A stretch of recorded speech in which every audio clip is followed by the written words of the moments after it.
नमस्ते जी इन साथियों, मैं प्रशांत शुक्ला आप सभी का आपके अपने YouTube चैनल प्रशांत मैथ्स पर स्वागत करता हूं।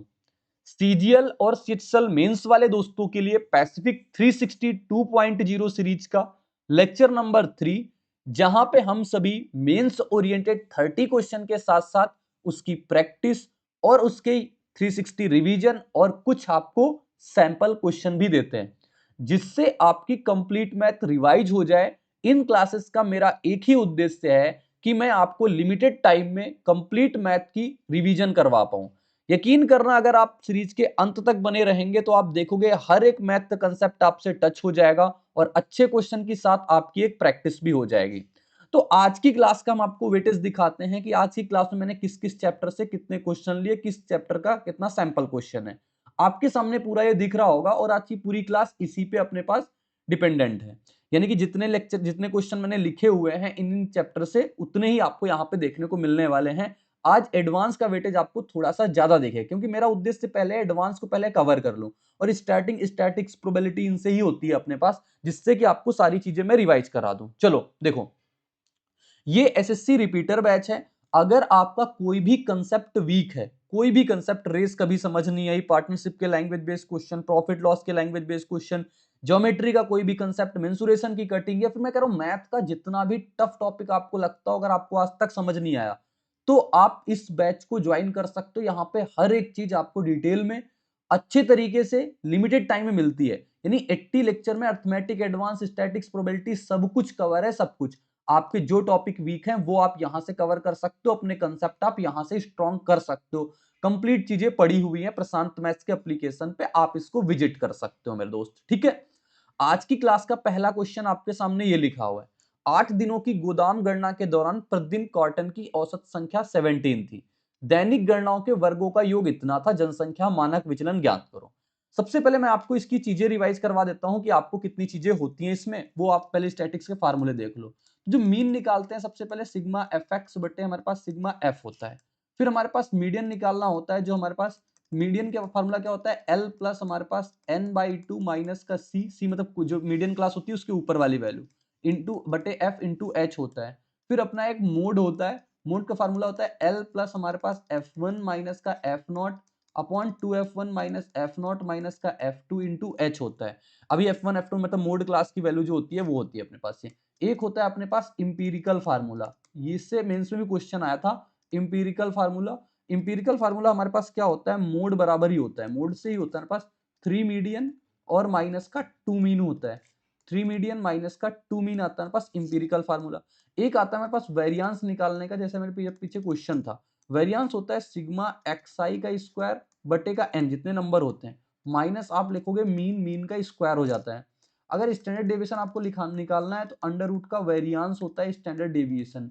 स्टैंडर्ड डेविएशन ये होता है हमारे पास। और एक होता है coefficient of variance, coefficient of variance CV जिसे बोलते हो। कोफिशिएंट ऑफ वेरिएंस होता है स्टैंडर्ड डेविएशन अपॉन का मीन और इनटू 100। ये निकल के आता है आपका कोफिशिएंट ऑफ वेरिएंस। एक चीज मैं आपको रिवाइज करवाता हूं, जैसे मैंने कहा था, अगर नंबर में कोई भी परिवर्तन करोगे तो मीन और मीडियन में भी सेम परिवर्तन होता है। जैसे जितना परिवर्तन नंबर में किया उतना ही परिवर्तन मीन में होता है, उतना ही परिवर्तन मीडियन में होता है।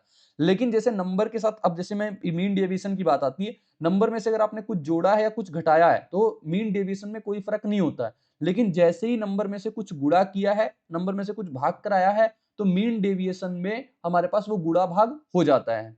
इसके बाद आता था वेरियांस। वेरियांस में अगर आप नंबर के साथ कुछ जोड़ा है तो कोई फर्क नहीं पड़ता था, कुछ घटाया है तो कोई फर्क नहीं पड़ता था वेरियांस में। लेकिन जैसे ही वेरियांस में किसी का गुणा कराओगे, सॉरी, नंबर में कोई चीज का गुणा कराओगे तो वेरियांस में उसका स्क्वायर से गुणा और भाग होता था। स्टैंडर्ड डेविएशन में नंबर के साथ कुछ जोड़ा है कोई चेंज नहीं आएगा, नंबर के साथ कुछ घटाया है कोई चेंज नहीं आएगा, नंबर के साथ कुछ गुणा कराया है तो स्टैंडर्ड डेविएशन में भी कुछ गुणा ही होगा, वेरियांस में सिर्फ स्क्वायर का गुणा चलेगा। ठीक, इसमें नहीं होता। बस इतनी चीज आपको ध्यान देनी है अपने पास। अब एक क्वेश्चन ये जैसे लिखा था कि 8 दिनों गोदाम गणना, इसमें मैं सिग्मा एक्स स्क्वायर दिया, वेरियांस ही निकालना सबसे पहले, क्योंकि स्टैंडर्ड डेविएशन वेरियांस ही निकलेगा। तो ये आ जाएगा sigma x square 2704, total number है 8, माइनस मीन कितना है 17, तो 17 का स्क्वायर। अब इसको काटोगे, 8 3 का 24 हो जाएगा, 8 3 का 24, 8 8 64, 338 में से 289 जाएगा, 18 में 9 9 49, 49 बचेगा। वेरियांस 49 आया, स्टैंडर्ड डेविएशन कितना हो जाएगा, अंडर रूट का 49। ये मेंस की क्लासेस हैं तो थोड़ा फास्ट यहाँ पे रहते हैं, जिससे कि आपको कम टाइम में मैं हर एक चीज रिवाइज करवा दूं। अब इसके सैंपल क्वेश्चन लगे हुए हैं, आप सैंपल क्वेश्चन अटेम्प्ट करना, कमेंट बॉक्स में अगर कोई डाउट रहता है तो आप बता देना, जिससे कि मैं आपके अगले डाउट में अगले क्लास में ले लूंगा। जैसे आज की क्लास में लेक्चर 3 के क्वेश्चन है, उसके बाद जो लास्ट लेक्चर 2 में आपके डाउट रहे वो डील कर लेंगे, कुछ जिसके रहे जो लोग कमेंट करते हैं कि मेरा ये डाउट है। आपको भी कोई डाउट है कमेंट करो, और सारे आंसर आप कमेंट बॉक्स में जरूर छापा करो कि सैंपल ए का इतना, सैंपल बी का उतना। थोड़ा टाइम लगेगा लेकिन ये आपको बिल्कुल कंसिस्टेंट रहने में मदद करेगा। अब इसे ये हमारे पास बहुलक दिया हुआ है 125, तो x का मान बताओ कितना है। देखो सबसे पहले बहुलक के लिए हम मोड क्लास पता करते हैं। मोड क्लास वही होगी जिसमें 125 आएगा। 125 यहां भी है, 125 यहां भी है, तो आप दोनों में से कोई मोड क्लास ले लो। मैं तो इससे ले लेता हूं, आप इसको भी ले सकते हो, आंसर सेम आएगा। तो मोड क्लास में ये हो जाएगा f1, ये हो जाएगा f0 और ये हो जाएगा हमारे पास f2। फार्मूला क्या बताया, l कितना है 125 प्लस f1 कितना है x माइनस f0 कितना 39 अपॉन 2f1 मतलब 2x माइनस का f0 कितना है हमारे पास 39 और माइनस का f2 कितना है 15 और गुणा कितना हो जाएगा h यानी कि 5 और मोड कितना दिया 125। 125 में 125 घट जाएगा, कितना बचा 0। ये पूरी चीज आपकी 0 में चली जाएगी, तो x माइनस 39 बराबर 0 बचेगा, तो x बराबर कितना आ जाएगा 39। यही इसका हमारे पास मोड हो जाएगा। आप चाहे इसको लेकर के देख लो, तब भी आंसर 39 ही निकल के आएगा। 39 आंसर चेंज नहीं हो सकता। ठीक है साथी, समझ में आ गई बात। ये आगे एक सैंपल क्वेश्चन लगा हुआ है, ये सैंपल क्वेश्चन आप सभी जरूर अटेम्प्ट करना, इसकी रिवीजन मैंने पीछे करवा दी है। एक क्वेश्चन ये लिखा हुआ है हमारे पास, बैग 1 में 5 सफेद और 4 काली गेंदें, बैग 2 में 3 सफेद और n काली गेंदें, बैग 1 से एक गेंद यादृच्छिक रूप से निकाली जाती है, बैग 2 में डाल दी जाती है, फिर बैग 2 से भी एक गेंद यादृच्छिक रूप से निकाली जाती है, और यदि निकाली गई गेंद के काली होने की प्रायिकता बताओ, इतनी प्रायिकता दी है, तो n किसके बराबर है। मेरे साथी बेस थ्योरम पे बेस्ड एक कंसेप्ट है, तो आपको मैं सबसे पहले लिख के दिखाता हूं अपने पास। जैसे मान लो पहले बैग 1 ये है, ये हमारे पास बैग 1 है। बैग 1 में व्हाइट बॉल और ब्लैक बॉल, व्हाइट कितनी है 5 है, ब्लैक कितनी है 4। अब यहां से एक गेंद निकलेगी, बैग 2 में जाएगी। अब वो गेंद ब्लैक भी निकल सकती है, वो गेंद व्हाइट भी निकल सकती है, ठीक निकल सकती है। तो जैसे ही मान लो पहले बैग 2 में जा रही है, ये दोनों बैग 2 ही हैं, बैग 2 ही हैं, लेकिन मान लो हमारे पास व्हाइट गई है, मान लो या तो बैग गई है, जिन्हें दोनों में से कोई निकल सकती है। ये तो हम पहले पहले तो हम निकाल सकते हैं, लेकिन सेकंड वाले सिर्फ हमें ब्लैक निकालनी। अब सोचो यहां से अगर ब्लैक निकलेगी तो ब्लैक की प्रोबेबिलिटी कितनी है 4/9। यहां से अगर व्हाइट भी निकल सकती तो व्हाइट की प्रोबेबिलिटी कितनी है 5/9। अच्छा आप बताओ, बैग 2 में 3 सफेद और n काली गेंदें, मतलब 2 सफेद 3 सफेद हैं, 3 सफेद हैं। अब ब्लैक अगर एक गेंद निकल के ब्लैक वाले में जुड़ जाएगी, n काली गेंदें थी, तो अब कितनी हो जाएंगी n+1 हो जाएंगी। कहोगे हाँ इतनी चीज तो हो जाएंगी। अब ये कह रहा है फिर से अगर मान लो व्हाइट निकली हो, व्हाइट निकलती है, व्हाइट निकलती है तो व्हाइट कितने हमारे पास 3 है, 3 है तो एक निकल के जाती 4, और यहाँ पे ब्लैक कितनी रहती n रहती। अब यहाँ पे बैग 2 तक हम पहुंच गए। अब बैग 2 से भी हमारे पास गेंद निकलेगी, एक गेंद निकलेगी, बैग 2 से भी एक गेंद निकलेगी, ये बैग 2 से यहां से भी निकल सकती है, यहां से भी निकल। अब इसके ब्लैक होने की प्रोबेबिलिटी बताओ। अच्छा बताओ यहां से ब्लैक क्या हो सकता है, ब्लैक यही तो हो सकता है n+1 अपॉन टोटल कितना है हमारे पास 4+n। यहाँ ब्लैक क्या हो सकता है n/n+4। ये ब्लैक ब्लैक की मैं लिख रहा हूं क्योंकि मुझसे ब्लैक की प्रोबेबिलिटी दिया हुआ है दूसरे गेंद से, दूसरे बैग से जो निकाली गई है। अब इसमें आप बेस थ्योरम लगा दो, यानी कि अगर पहले बैग से 4/9 ब्लैक निकलने की प्रोबेबिलिटी थी, इसमें फिर बैग 2 से हमारे पास ब्लैक निकलने की प्रोबेबिलिटी n+1 अपॉन 4n+1, या फिर पहले से तो व्हाइट निकल जाए हमारे पास, पहले से तो व्हाइट निकल गई, लेकिन जब दूसरे बैग से हमारे पास व्हाइट ब्लैक ही निकालना है तो n/n+4, और इसकी प्रोबेबिलिटी दी है 29/45।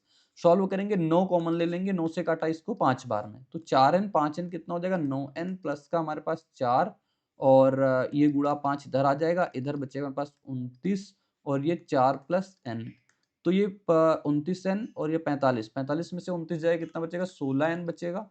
ये 29 चौको 116, 116 में से 20, 116 में से 20 जाएगा 96 बचेगा, 96 बचे, 16 से काटा इसको 6 बार में, तो n का मान निकल के आ जाएगा आपका 6। राइट उत्तर हो जाएगा आपका कितना निकल के 6 आ जाएगा इसका राइट आंसर। ये चीज आपको बहुत ध्यान देनी है। बेस थ्योरम पे मैंने ऑलरेडी वीडियो यूट्यूब पे दे रखी है, आप सभी जरूर देखना। कंप्लीट प्रोबेबिलिटी भी मैंने यूट्यूब पे पढ़ाई है, वो भी आप जरूर देखना। ये दो सैंपल क्वेश्चन लगे हुए हैं, प्रोबेबिलिटी में कोई ऐसा 360 रिवाइज हम करवा नहीं सकते। क्वेश्चन नंबर 4 देखो क्या कह रहा है, संतरे के एक डिब्बे का निरीक्षण बिना प्रतिस्थापन के निकाले गए 3 यादृच्छिक रूप से चयनित संतरे की संख्या करके किया जाता है। यानी कि सबसे पहले रिप्लेसमेंट नहीं है, यानी एक गेंद निकाल ली है तो अपने जेब में डाल दिया। ये तीनों संतरे अच्छे हैं तो डिब्बा बिक्री के लिए अनुमोदित कर दिया जाता है, अन्यथा इसे अस्वीकार कर दिया जाता है। प्रायिकता ज्ञात कीजिए कि एक बॉक्स जिसमें 15 संतरे हैं, जिनमें से 12 अच्छे और 3 खराब हैं, बिक्री के लिए स्वीकृत हो जाएगा। मतलब हमें तीनों संतरे अच्छे चाहिए। बताओ अच्छा गुड क्वालिटी की कितने दे दिए आपको 12, बैड क्वालिटी कितने दे दिए 3। अब प्रतिस्थापन नहीं हो रहा है, मतलब पहले दफे में आप 15 से एक संतरा निकालना है, इसमें से हमारे पास गुड क्वालिटी वाले कितने बचे, 12 में से एक निकाल सकते हो। और फिर हमारे पास दोबारा निकालोगे, दोबारा क्या हो जाएगा हमारे पास 14 बचे, क्योंकि एक तो आपने निकाला फेंक दिया। 14 में से हमारे पास एक संतरा निकाल सकते हो। अब गुड वाले कितने बचेंगे, 11 बचेंगे, क्योंकि एक तो निकल गया। फिर हमारे पास 13C1, अब गुड वाले कितने बचे, 10 बचे। तो इसको पूरा सॉल्व करेंगे, C1 का मान एक ही होता है, 10 से काटेंगे 5 से काटेंगे 2 बार में, 5 से काटा 3 बार में, 2 से काटा इसको हम 7 बार में, 3 से काटा इसको हम 4 बार में। तो कितना, 11 चौको 44 और 13 सत्ते 91। राइट आंसर कितना आ जाएगा, 44/91। ये हो जाएगा इसका करेक्ट जवाब, ये आ जाएगा इसका राइट आंसर। बताओ कोई दिक्कत परेशानी, कोई दुख दर्द तकलीफ, कहोगे नहीं यहां तक तो कोई समस्या नहीं। आगे चलते हैं। ये सैंपल क्वेश्चन है, आंसर इसका कमेंट बॉक्स में बताना। ये क्वेश्चन कह रहा है दो समरूप समकोण पिरामिड, बात पिरामिड की आई है तो एक बार मैं पिरामिड आपको रिवाइज करवा देता हूं, तो आप देख सकते हो यहाँ पे पिरामिड पिरामिड रिवाइज करवा देता हूँ ना। तो आप पिरामिड को रिवाइज करवा देता हूँ आपको। तो पिरामिड हमारे पास होता क्या है, पिरामिड का सबसे पहले फार्मूला एक बार, क्योंकि काफी लोग भूल जाते हैं। पिरामिड का फार्मूला होता है 1/3 एरिया ऑफ बेस, होता है इंटू हाइट होता है। आप मेरे साथ बोलते चलना, ठीक। इसका जो सी एस ए होता है हमारे पास, वो half of perimeter of base, मैं ऐसे लिख रहा हूँ, पेरीमीटर ऑफ बेस इंटू का स्लांट हाइट होती है, एल होती है, एल स्लांट हाइट होती है। टी एस ए क्या होता है हमारे पास, टी एस ए होता है सी एस ए में से आप एक ही बेस होता है तो एक ही एरिया ऑफ बेस आप जोड़ दोगे, ठीक। एक मैंने लास्ट में पढ़ाया था आपको हॉलो सिलेंडर मेरे से एक मिस्टेक हो गई थी, कि उसका मैंने टीएसए निकालने में गलती कर दी थी। लेकिन वैल्यूम इसका आप देख सकते हो, हमारे पास हॉलो सिलेंडर का वैल्यूम होता है पाई r1 स्क्वायर और minus r2 square into H, ये चलता है। अब इसका आपको CSA लिखना है तो 2 पाई, एक चलता है r1 square, r2 square, r1 r2, ठीक। 2 पाई r1 स्क्वायर नहीं होता, r1 r2 और h आता है हमारे पास। टीएसए क्या होता है हमारे पास, टीएसए होता है सीएसए में से आप दो रिंग जुड़ती हैं, और रिंग का एरिया क्या है, 2 पाई r1 square minus r2 square, ये रिंग वाली जुड़ती हैं, ठीक। ये चीज आपको ध्यान देनी है हमारे पास इसका। एक मैं आज आपको टेट्राहाइड्रॉन वो रिवाइज कराते हैं। टेट्राहाइड्रॉन समझते हो क्या होता है, ये समचतुष्फलक होता है। समचतुष्फलक का जो वैल्यूम होता है वो होता है a³/6√2 होता है। इसका जो CSA होता है वो 3 × √3/4 a² होता है। इसका आपको TSA लिखना है, TSA होता है 4 × √3/4 a² होता है इसका TSA। और इसकी एक चीज और होती है, वो होती है हाइट इसकी क्या निकलती है, √2/√3, और ये a आती है इसकी हाइट निकल के। इतनी चीज आप सभी को ध्यान देनी है यहाँ पे। पिरामिड की अच्छा एक पिरामिड में आपको वो स्लाइंट हाइट वगैरह बता देना, नहीं तो फिर बताएंगे कब। देखो पिरामिड में क्या होता है, जैसे मान लो हमारे पास ये वर्ग है बेस, ठीक। तो सबसे पहले इसके वर्टेक्स पे कहीं पे जाके चीजें मिलती हैं, जैसे इसका मान लो, अरे यार सही से बन जाता है, ये ऐसे मिल जाएगा और ये यहाँ पे आएगा, मिल जाएगा। देखो समझना मेरी बात को, जो साइड के मिड पॉइंट पे आएगी ये लाइन, मैं इसको ब्लैक से करता हूँ, साइड के जो मिड पॉइंट पे ये लाइन आएगी, साइड के मिड पॉइंट पे आती है, इसको बोलते हैं हम एल, यानी कि स्लांट हाइट बोलते हैं। अब ये होता है इसका ग्रेविटी पॉइंट, जो ग्रेविटी पॉइंट तक की डिस्टेंस आ जाएगी इसकी साइड की आधी होती है, और ग्रेविटी पॉइंट पे इसकी हाइट होती है एच होती है, ग्रेविटी पॉइंट पे इसकी हाइट होती है। और ये जो है ना, ये जो चोटी चोटी पे मिल जा रहे हैं, ये होती है इसकी एज, स्लांट एज बोलते हो इसको, EDG स्लांट एज बोलते हो। अब आपको चाहे एल निकालना हो, आपको एच, और ये वाली आधी होती है, जैसे पूरी ए है तो ये a/2 होती है, ऐसे सब में होता है। साइड के मिड पॉइंट पे आपकी स्लांट हाइट आती है, और ये एज होती है, और हमारे पास ग्रेविटी पॉइंट पे हमेशा हाइट आती है। इतनी चीज आपको अभी तक ध्यान रखो, ठीक। क्वेश्चन हमारे पास क्या था, क्वेश्चन हमसे कह रहा था कि हमारे पास दो समरूप समकोण पिरामिड, जिनमें से प्रत्येक का वर्गाकार आधार 6 सेंटीमीटर भुजा और लंबवत लंबाई हमारे पास 4 सेंटीमीटर, एक के ऊपर एक रखे गए हैं, आधार पूरी तरह से संरेखित मतलब एक लाइन में है। शीर्ष पिरामिड उल्टा है। देखो मतलब ये कह रहा है, जैसे मान लो एक आधार ये हो गया हमारे पास इसका, तो ये ऐसे जाएगा, ये ऐसे बन गया एक पिरामिड, तो ये बन गया। ऐसे ही एक आधार ऐसे संरेखित है, मतलब बिल्कुल सेम टू सेम वैसा ही बनेगा, और ये भी आके जब सेम टू सेम वही है, सब कुछ वही है, तो ये आके ऐसे मिल जाएगा हमारे पास, ये आके ऐसे मिलेगा। ये कह रहा ऐसा पिरामिड बनेगा, ठीक। ये ऐसा उड़न खटोला पिरामिड बन गया, ठीक। अब इसमें देखो आधार का वर्गाकार जो है वो 6 सेंटीमीटर है, लंबवत लंबाई यानी कि इसकी ऊंचाई ये दिया हमारे पास, लंबवत लंबाई कितनी ये पता है हमारे पास 4 पता है। तो कह रहा तिर्यक लंबाई बताओ। देखो तिर्यक लंबाई हम बड़े प्यार से निकाल देंगे, आप बस चुटकियों में समझ जाओगे, कोई क्वेश्चन टफ नहीं है। ये 4 है, मैं कहता हूँ ये इसका आधा हो जाएगा 3, अब ये स्लांट हाइट क्या होती है तिरक ऊंचाई? तिरक ऊंचाई इसके मिड पॉइंट पे आती है, यही तो हो जाएगी मिड पॉइंट पे एल। तो आप देखोगे ये 90 डिग्री बनेगा, 4 3 5 क्योंकि हाइट तो 90 डिग्री पे आएगी, 4 3 ये एल निकल के आ जाएगी 5 सेंटीमीटर। बस कुछ नहीं था, उत्तर आ जाएगा अपना कितना, 5 सेंटीमीटर आ जाएगा। फिर जैसा सेम नीचे है वैसा ही सेम ऊपर है, बस उल्टा पिरामिड बनाना था, कोई मतलब नहीं है इसका, ये क्वेश्चन अपने पास ऐसा था करने के लिए। ठीक है, ये हो गई रिवीजन इसकी। अब हम चलते हैं यहाँ पे, ये क्वेश्चन हमारे पास एक ये लिखा हुआ है, एक वर्ग जिसकी भुजा 4 मीटर है के कोनों को इस प्रकार काटा जाता है कि एक अष्टभुज बन जाए, जिसकी सभी भुजाएं बराबर हों, तो अष्टभुज का परिमाप बताओ क्या होगा। देखो, जब कोई वर्ग वर्ग हमारे पास काटा जाता है, जैसे वर्ग है हमारे पास, मान लो इसको अष्टभुज बनाने के लिए काटोगे तो ये ऐसे कटेगा 1 2 3 4। अब देखोगे आप पूरा ये अष्टभुज बन जाएगा। अगर मैं आपको इसको रेड से कर दूं तो ये पूरा का पूरा अष्टभुज बन जाएगा, ऐसे ऐसे ऐसे ऐसे। और ये अपने पास देखोगे तो पूरा का पूरा ये हमारे पास एक ऑक्टागोन बन जाएगा। ऑक्टागोन मान लो इसको मैंने ए मान लिया, इसको मैंने ए मान लिया, तो ये ए रूट 2 निकल के आता है। अब अष्टभुज रेगुलर बनेगा तो ए रूट 2, इसको भी ए मानो ए रूट 2 निकल के आएगा। तो ये सारे के सारे हमारे पास ए रूट 2। तो आप देखोगे पूरी जो साइड है ये कितनी बन गई हमारे पास, 2a प्लस का ए रूट 2 बराबर कितना, हमारे पास भुजा कितनी है इसकी, पूरी 4 हो गई। तो आप अगर यहाँ से रूट 2a कॉमन ले सकते हो तो कितना आ जाएगा हमारे पास, क्योंकि रूट 2a का मान ही बताना ऑक्टागन का, ऑक्टागन का पेरीमीटर निकालना, तो ऑक्टागन की साइड अंडर रूट 2 है, अंडर रूट 2a निकाल लेंगे। अंडर रूट 2a कितना आ जाएगा हमारे पास निकल के यहाँ पे, अंडर रूट 2 प्लस का 1 बराबर का 4। तो आप देखोगे 2a अंडर रूट 2a ही इसकी साइड है हमारे पास, 4 बटे का रूट 2 प्लस 1। पेरीमीटर बताना है, पेरीमीटर क्या हो जाएगा, ऑक्टागन है तो 8 है, तो 8 से गुणा करा देंगे इधर, 8 से गुणा करा देंगे इधर, 32 बटे का रूट 2 प्लस 1 आ जाएगा ये।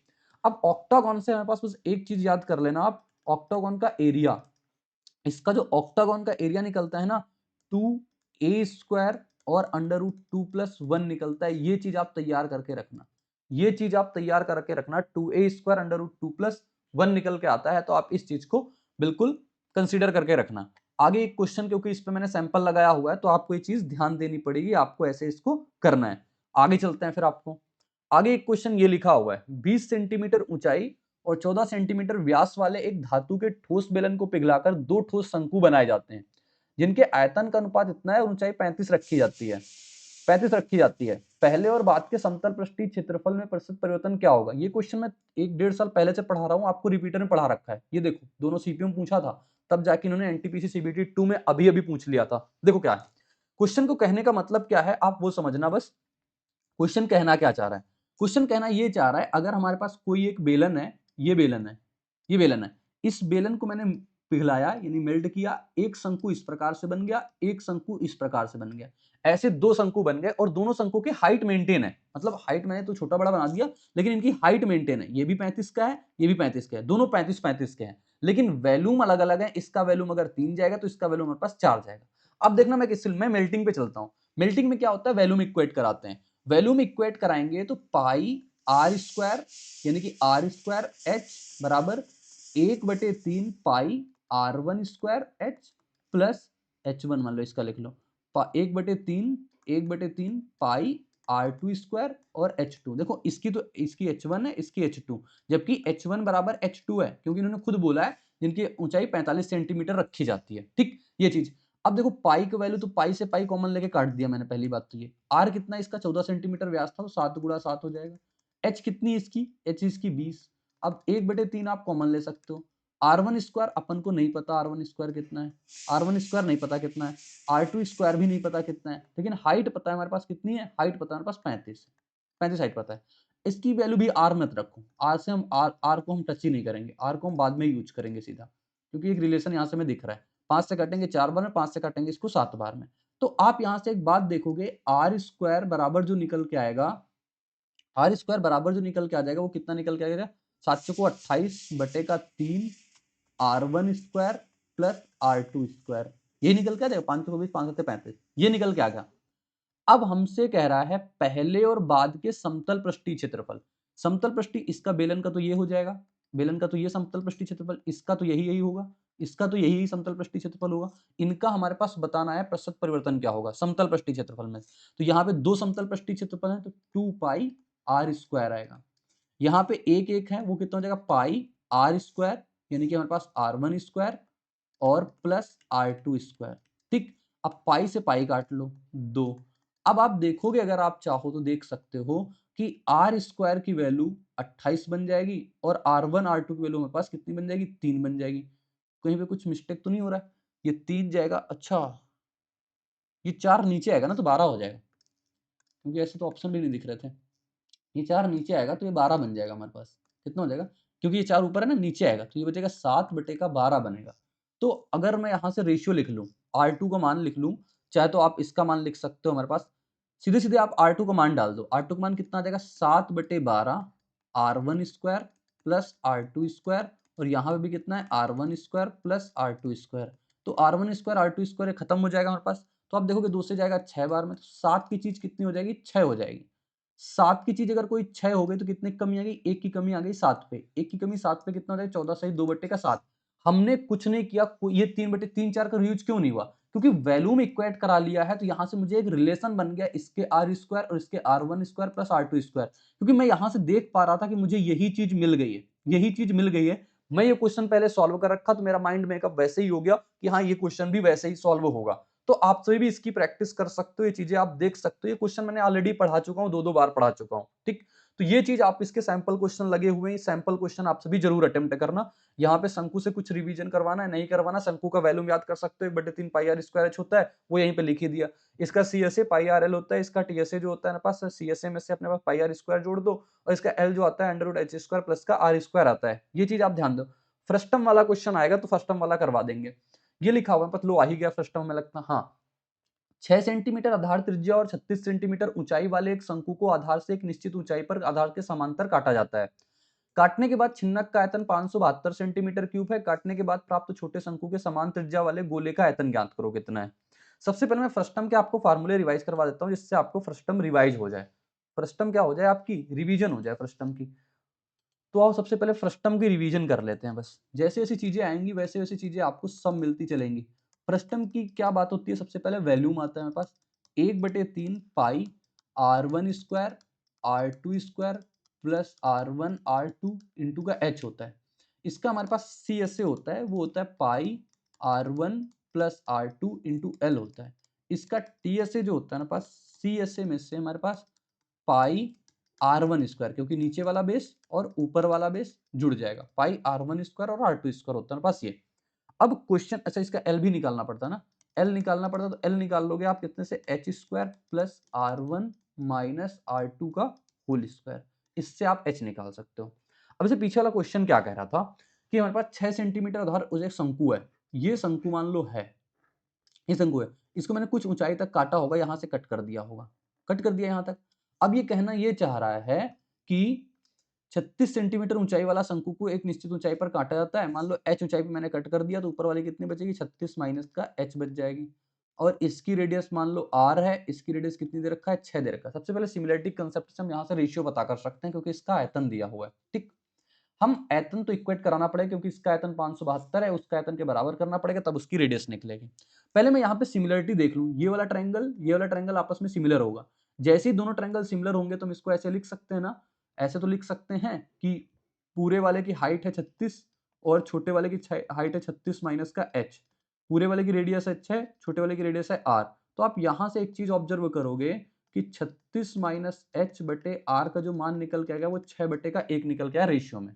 मतलब अगर ये अगर पूरी की पूरी अगर मान लो हमारे पास 6k है, तो ये वाली सिर्फ k 1 निकल के आ जाएगी, ठीक। ऐसा बात आप मान सकते हो। अब हम करेंगे यहाँ पे वैल्यूम इक्वेट। वैल्यूम कैसे? पूरा शंकु, पूरा शंकु कितना होगा? 1/3 पाई, पाई का मान कितना? 22/7 आर स्क्वायर, आर कितना है इसका? 6, तो 6 गुना 6, एच कितना है इसका? 36। इसके बराबर क्या होगा? छिन्नक का आयतन, क्योंकि ये वाला पूरा आयतन, छिन्नक का आयतन हो जाएगा 572 प्लस ये छोटा शंकु, ये वाला छोटा शंकु, छोटा शंकु कितना होगा? 1/3 22/7 आर स्क्वायर, आर कितना पता है मेरे पास? ये के, मान लो ये के है ना, तो ये मान लो कि आर स्क्वायर मतलब के स्क्वायर इंटू 6k, ऐसा हो जाएगा। ऐसा हमें पूरी बात मैंने लिख ली, अब इसको करना है सॉल्व है। 3 से काट लेता हूँ 2 बार में, 22 से कट रहा, हाँ 22 से कटेगा, ये 22 से कटेगा, 22 2 का 44, 22 6 का 132, 22 से भी कट गया हमारे पास। और भी कुछ वैल्यू कटने लायक दिख रही? 3 से काट लो इसको 2 बार में, 2 से काट लो इसको 13 बार में, 2 से इसका 200 कट खत्म कर दो। ये कितना बचा? 216/7 माइनस का 13 इधर आ जाएगा, ये बचेगा k³/7। ये भी सॉर्ट आउट हो जाएगा, सॉर्ट आउट हो जाएगा। तो आप देखोगे k³/7 बराबर जो आएगा, ये बट्टे का 7 है, 7 बराबर 13 91, 91 जाएगा कितना बचेगा, 216 में से 91 जाएगा 125, 125 बटेगा 7, 7 से 7 गया तो के का मान कितना निकल के आ जाएगा आपका 5, के 5 आ गया, मतलब रेडियस भी कितनी आ जाएगी 5 आ जाएगी, रेडियस 5 आ जाएगी, हाइट कितनी आ जाएगी इसकी, हाइट निकल के आ जाएगी 36 माइनस एच, तो 5 घटाएंगे कितना हो जाएगा, 5 घटाएंगे 5 घटाएंगे कितना हो जाएगा 31 ना, हाइट आ गई 31। हमसे क्या कह रहा है, काटने के बाद प्राप्त छोटे शंकु के समान त्रिज्या, त्रिज्या कितनी है 5, गोले का आयतन बताओ, गोले का आयतन क्या होता है 4/3, पाई का मान हो जाएगा 22/7, आर क्यूब मतलब 125, इसको करना है सॉल्व है ना, पाई का मान भी रखवा दिया इन्होंने, चलो अच्छा 125 गुणा 4 करेंगे 500, 22 पंचे होता है 11,000, 11,000 बटेगा 21। अब तो यार पूरा पूरा कटेगा नहीं, ऑप्शन नहीं पूरे पूरे दे रहे हैं, कुछ गड़बड़ तो नहीं। अच्छा 21 पंचे ये तो जा तो रहा आसपास, लेकिन ऑप्शन बड़े करीब हैं, पूरा करना पड़ेगा। 21 पंचे 105 होगा, बचा कितना 5, 5 21 2 का 42, बचा कितना 8, 8 बचा 80, तो 21 तियाँ हमारे पास कितना हो जाएगा, 21 तियाँ हो जाएगा हमारे पास 63, बहुत करीब है तो ऊपर जाना पड़ेगा। कितना बचा 80 बचा था, 21 तियाँ 63 बचा कितना 17, 21 अट्ठे 168, 168 तो 523.8 यानी कि 524 वाला राइट आंसर होगा, 523 नहीं। तो राइट उत्तर इसका ये निकल के आएगा 524 वाला, ठीक है। फ्रस्टम पूरी आपकी रिवीजन हो गई, फ्रस्टम पूरी रिवीजन हो गई, पिरामिड भी रिवीजन हो गई आज, चलो ठीक अच्छी बात। ये सैंपल क्वेश्चन लिखा हुआ है, इसको अटेम्प्ट करना। अब एक क्वेश्चन ये लिखा हुआ है पास, PQH क्षैतिज समतल पर स्थित एक मीनार है जिसका आधार Q है। पहले आप खुद जरूर ट्राई किया करो क्वेश्चन को। A और B समतल पर दो बिंदु हैं इस प्रकार से कि QAB 90 डिग्री का कोण बनाती है और AB की लंबाई 40 मीटर है। यह पाया गया कि cot PAQ 3/10 है और cot PBQ 1/2 है, तो मीनार की लंबाई बताओ।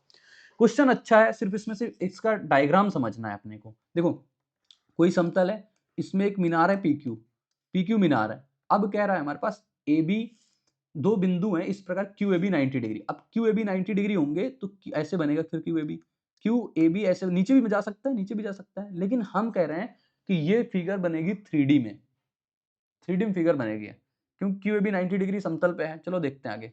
अब QAB 90 डिग्री हो गया, AB की लंबाई 40 है, ये लंबाई हमें दे दिया 40 है AB। cot PAQ 3/10, cot PAQ मतलब अगर मैं इसको थीटा मान लूं, PAQ ये वाला, तो 3/10 क्या होता है हमारे पास, cot क्या होता है आधार बटे का लंब। आधार कितना है 3, ये कितना जगह निकल के 10, 3/10 हो गया। अब आगे क्या कह रहा है, आगे कह रहा है cot PBQ, मतलब PBQ अगर मैं ऐसे मिला दूं इसको cot PBQ ये, तभी मैं कह रहा था ये 3D में बनेगी, क्योंकि ऐसे आप देखोगे ना तो आपको लगेगा ये तो 90 डिग्री बनेगा ही नहीं, तो ये 3D में बनेगी। इसके ऊपर ऊपर ऐसे जाएगी, ये AB इसके जस्ट ऊपर आगे, 3D में सोचना इसको, 3D में सोचना मीनार को, जैसे मीनार का आगा हिस्सा पीछे हिस्सा वह उस प्रकार का, ठीक। तो ये हमारे पास 1/2 इसका अगर ये वाला लेते हो तो आधार और बेस और लंब क्या हो जाएगा, बेस हो जाएगा इसका 1 और लंब हो जाएगा इसका 2, यानी कि ये 2 आएगा। तो 2 यूनिट का मान 10 है, 1 यूनिट का मान कितना हो जाएगा 5, तो 1 यूनिट का मान कितना आ जाएगा यहाँ पे 5, इसको आप 5 लिख सकते हो, इसको आप 10, ठीक। क्यों, क्योंकि एक देखो ये ऐसा ना 1/2, अब ये x है, फिर ये हमारे पास 10 है तो ये 5, तो फिर x का मान 5 लिखना पड़ेगा, मतलब ये 5 हो जाएगा। अब ये 3 है, ये 5 है, तो कितना बचेगा 4, और ए बी कह रहा है 4 यूनिट का मान 40 है, तो 1 यूनिट का मान कितना हो जाएगा 10, तो 2 यूनिट, ये 10 यूनिट का मान कितना हो जाएगा, 10 यूनिट का मान हो जाएगा 10 गुणा 10 यानी कि 100। तो ये क्वेश्चन अपने पास अच्छा था, इसमें सिर्फ आपको ये फिगर सोचनी थी कि हम कैसे लिखते हैं। देखो मैंने यहां पे कंपेयर किया, मैंने इधर देख लिया, ठीक। बात आ गई समझ में, यहाँ पे मीनार की लंबाई क्या, तो मीनार की लंबाई अपनी 100 मीटर आ जाएगी। कई बार मैं आपको हाइट एंड डिस्टेंस की चीजें रिवाइज कर चुका हूँ 30-60 में, बस एक चीज आप आज की क्लास में रिवाइज कर लो, एक आज की क्लास में एक चीज रिवाइज कर लो। अगर मान लो ये हमारे पास थीटा है और ये हमारे पास 90 माइनस थीटा है, जो होते हैं ना कॉम्प्लीमेंट्री एंगल, ये लंबाई a है, ये पूरी लंबाई अगर b है, ये इसकी अगर हाइट h है, तो h बराबर निकल के आता है अंडर रूट का ab। बस ये चीज आप आज रिवाइज कर सकते हो, बस ये वाला क्वेश्चन समझ में आ गया होगा, ना आए तो बताना, ठीक। सैंपल m लगा हुआ है, आप इसको भी अटेम्प्ट करना। और इसके बाद एक क्वेश्चन ये लिखा हुआ है, ये भी हमारे पास हाइट एंड डिस्टेंस का ही है, क्योंकि इस बार हाइट एंड डिस्टेंस अच्छी अच्छी पूछी, तो मैंने वही अच्छे अच्छे क्वेश्चन आपके लिए ला रहा हूं। भवन ए और भवन बी एक दूसरे से डी मीटर की दूरी पर स्थित है। एक व्यक्ति भवन ए और भवन बी के बीच में खड़ा है। व्यक्ति द्वारा भवन ए के शीर्ष तक बनाया गया उन्नयन कोण 45 डिग्री, भवन बी के शीर्ष तक बनाया गया कोण उन्नयन कोण 60 डिग्री है। दोनों भवनों की ऊंचाई बराबर है, अच्छा, और यह इतने के बराबर है। तो लड़के द्वारा 10 सेकंड की गति से चलते हुए डी दूरी तय करने में लिया गया समय क्या है। दो भवन डी दूरी को, इसका एक स्लाइड ऐड करनी पड़ेगी, इसके लिए एक स्लाइड अपन को ऐड करनी पड़ेगी।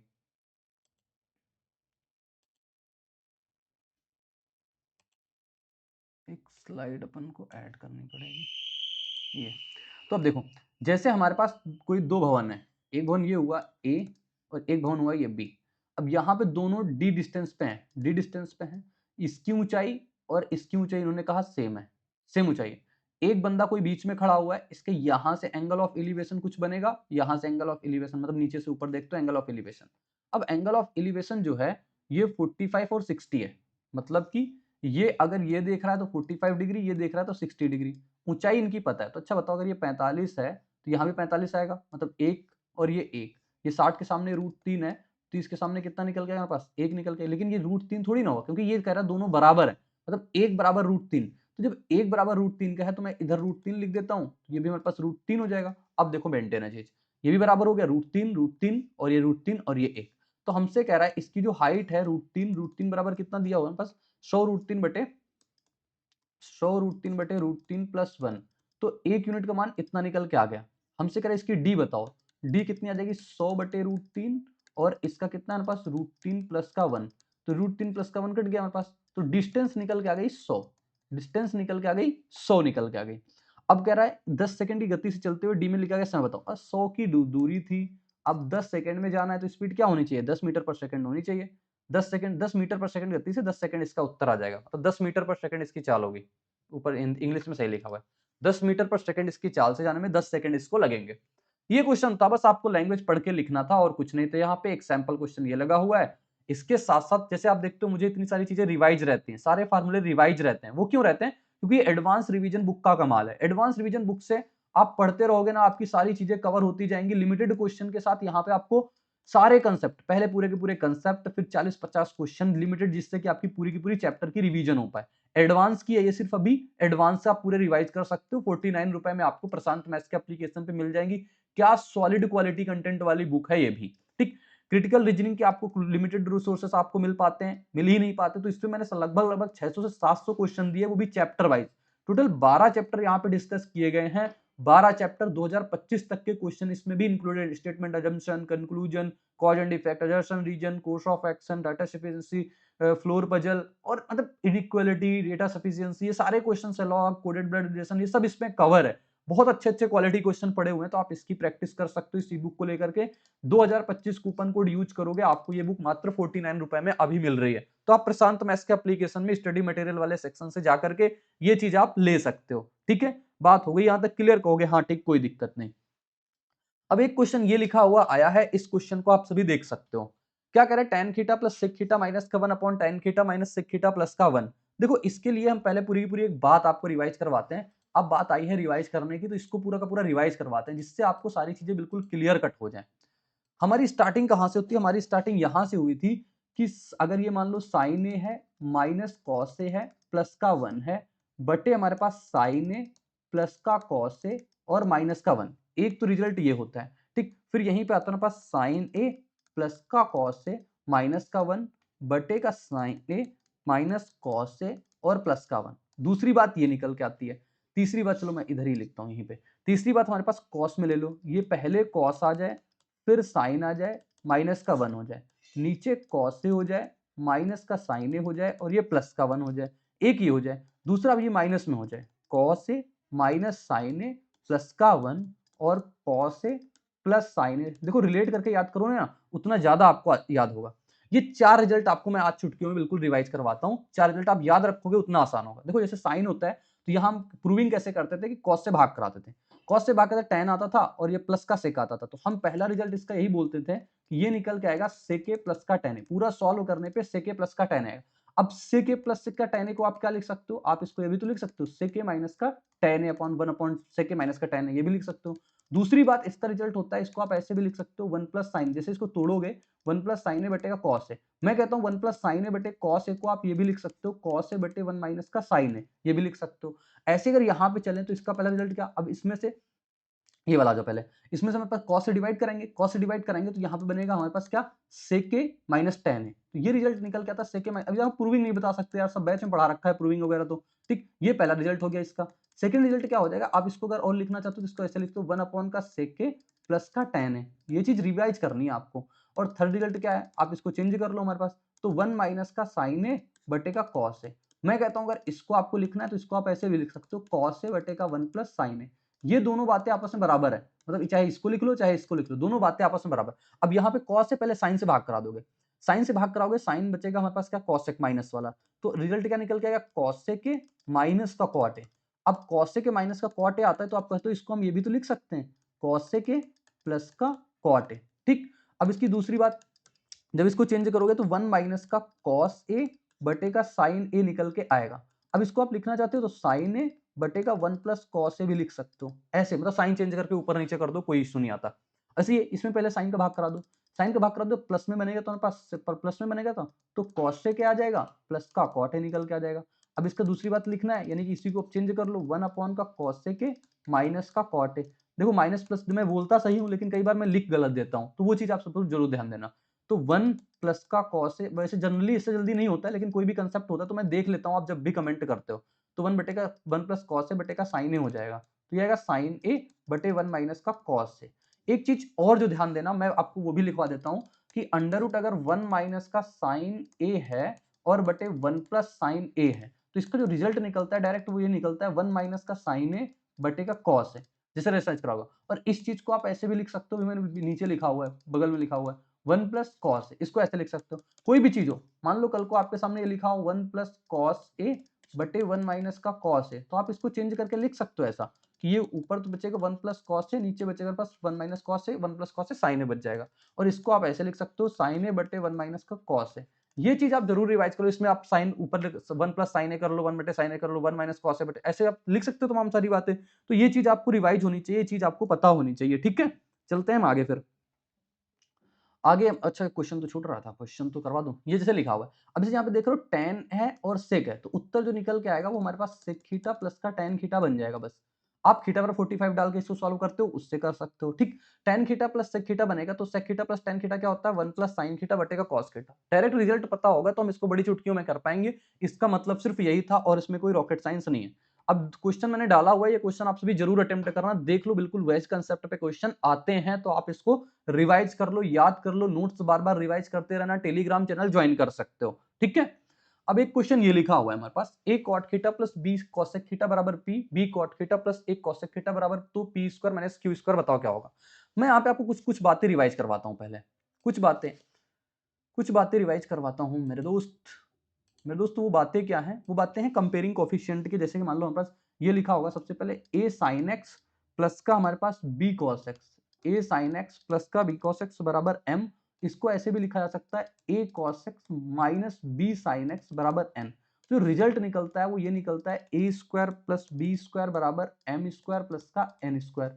दूसरी बात यहाँ पे जो चलती है हमारे पास सेक और टेन में चलती है, a sec x यहाँ पे होता है minus b tan x, b tan x बराबर m होता है। और ये कुछ चेंज कर दो, बस a tan x माइनस का b sec x कर दो बराबर n। और यहाँ पे चलता है minus a square minus b square बराबर m स्क्वायर माइनस का n स्क्वायर। ऐसे ही हमारे पास cosec में होता है a cosec x माइनस का b cot x, क्योंकि जिसका जिसका हमारे पास रिलेशन पता होता है ना, बस वही। अब इसको कर दो a cot x माइनस का b cos x बराबर n।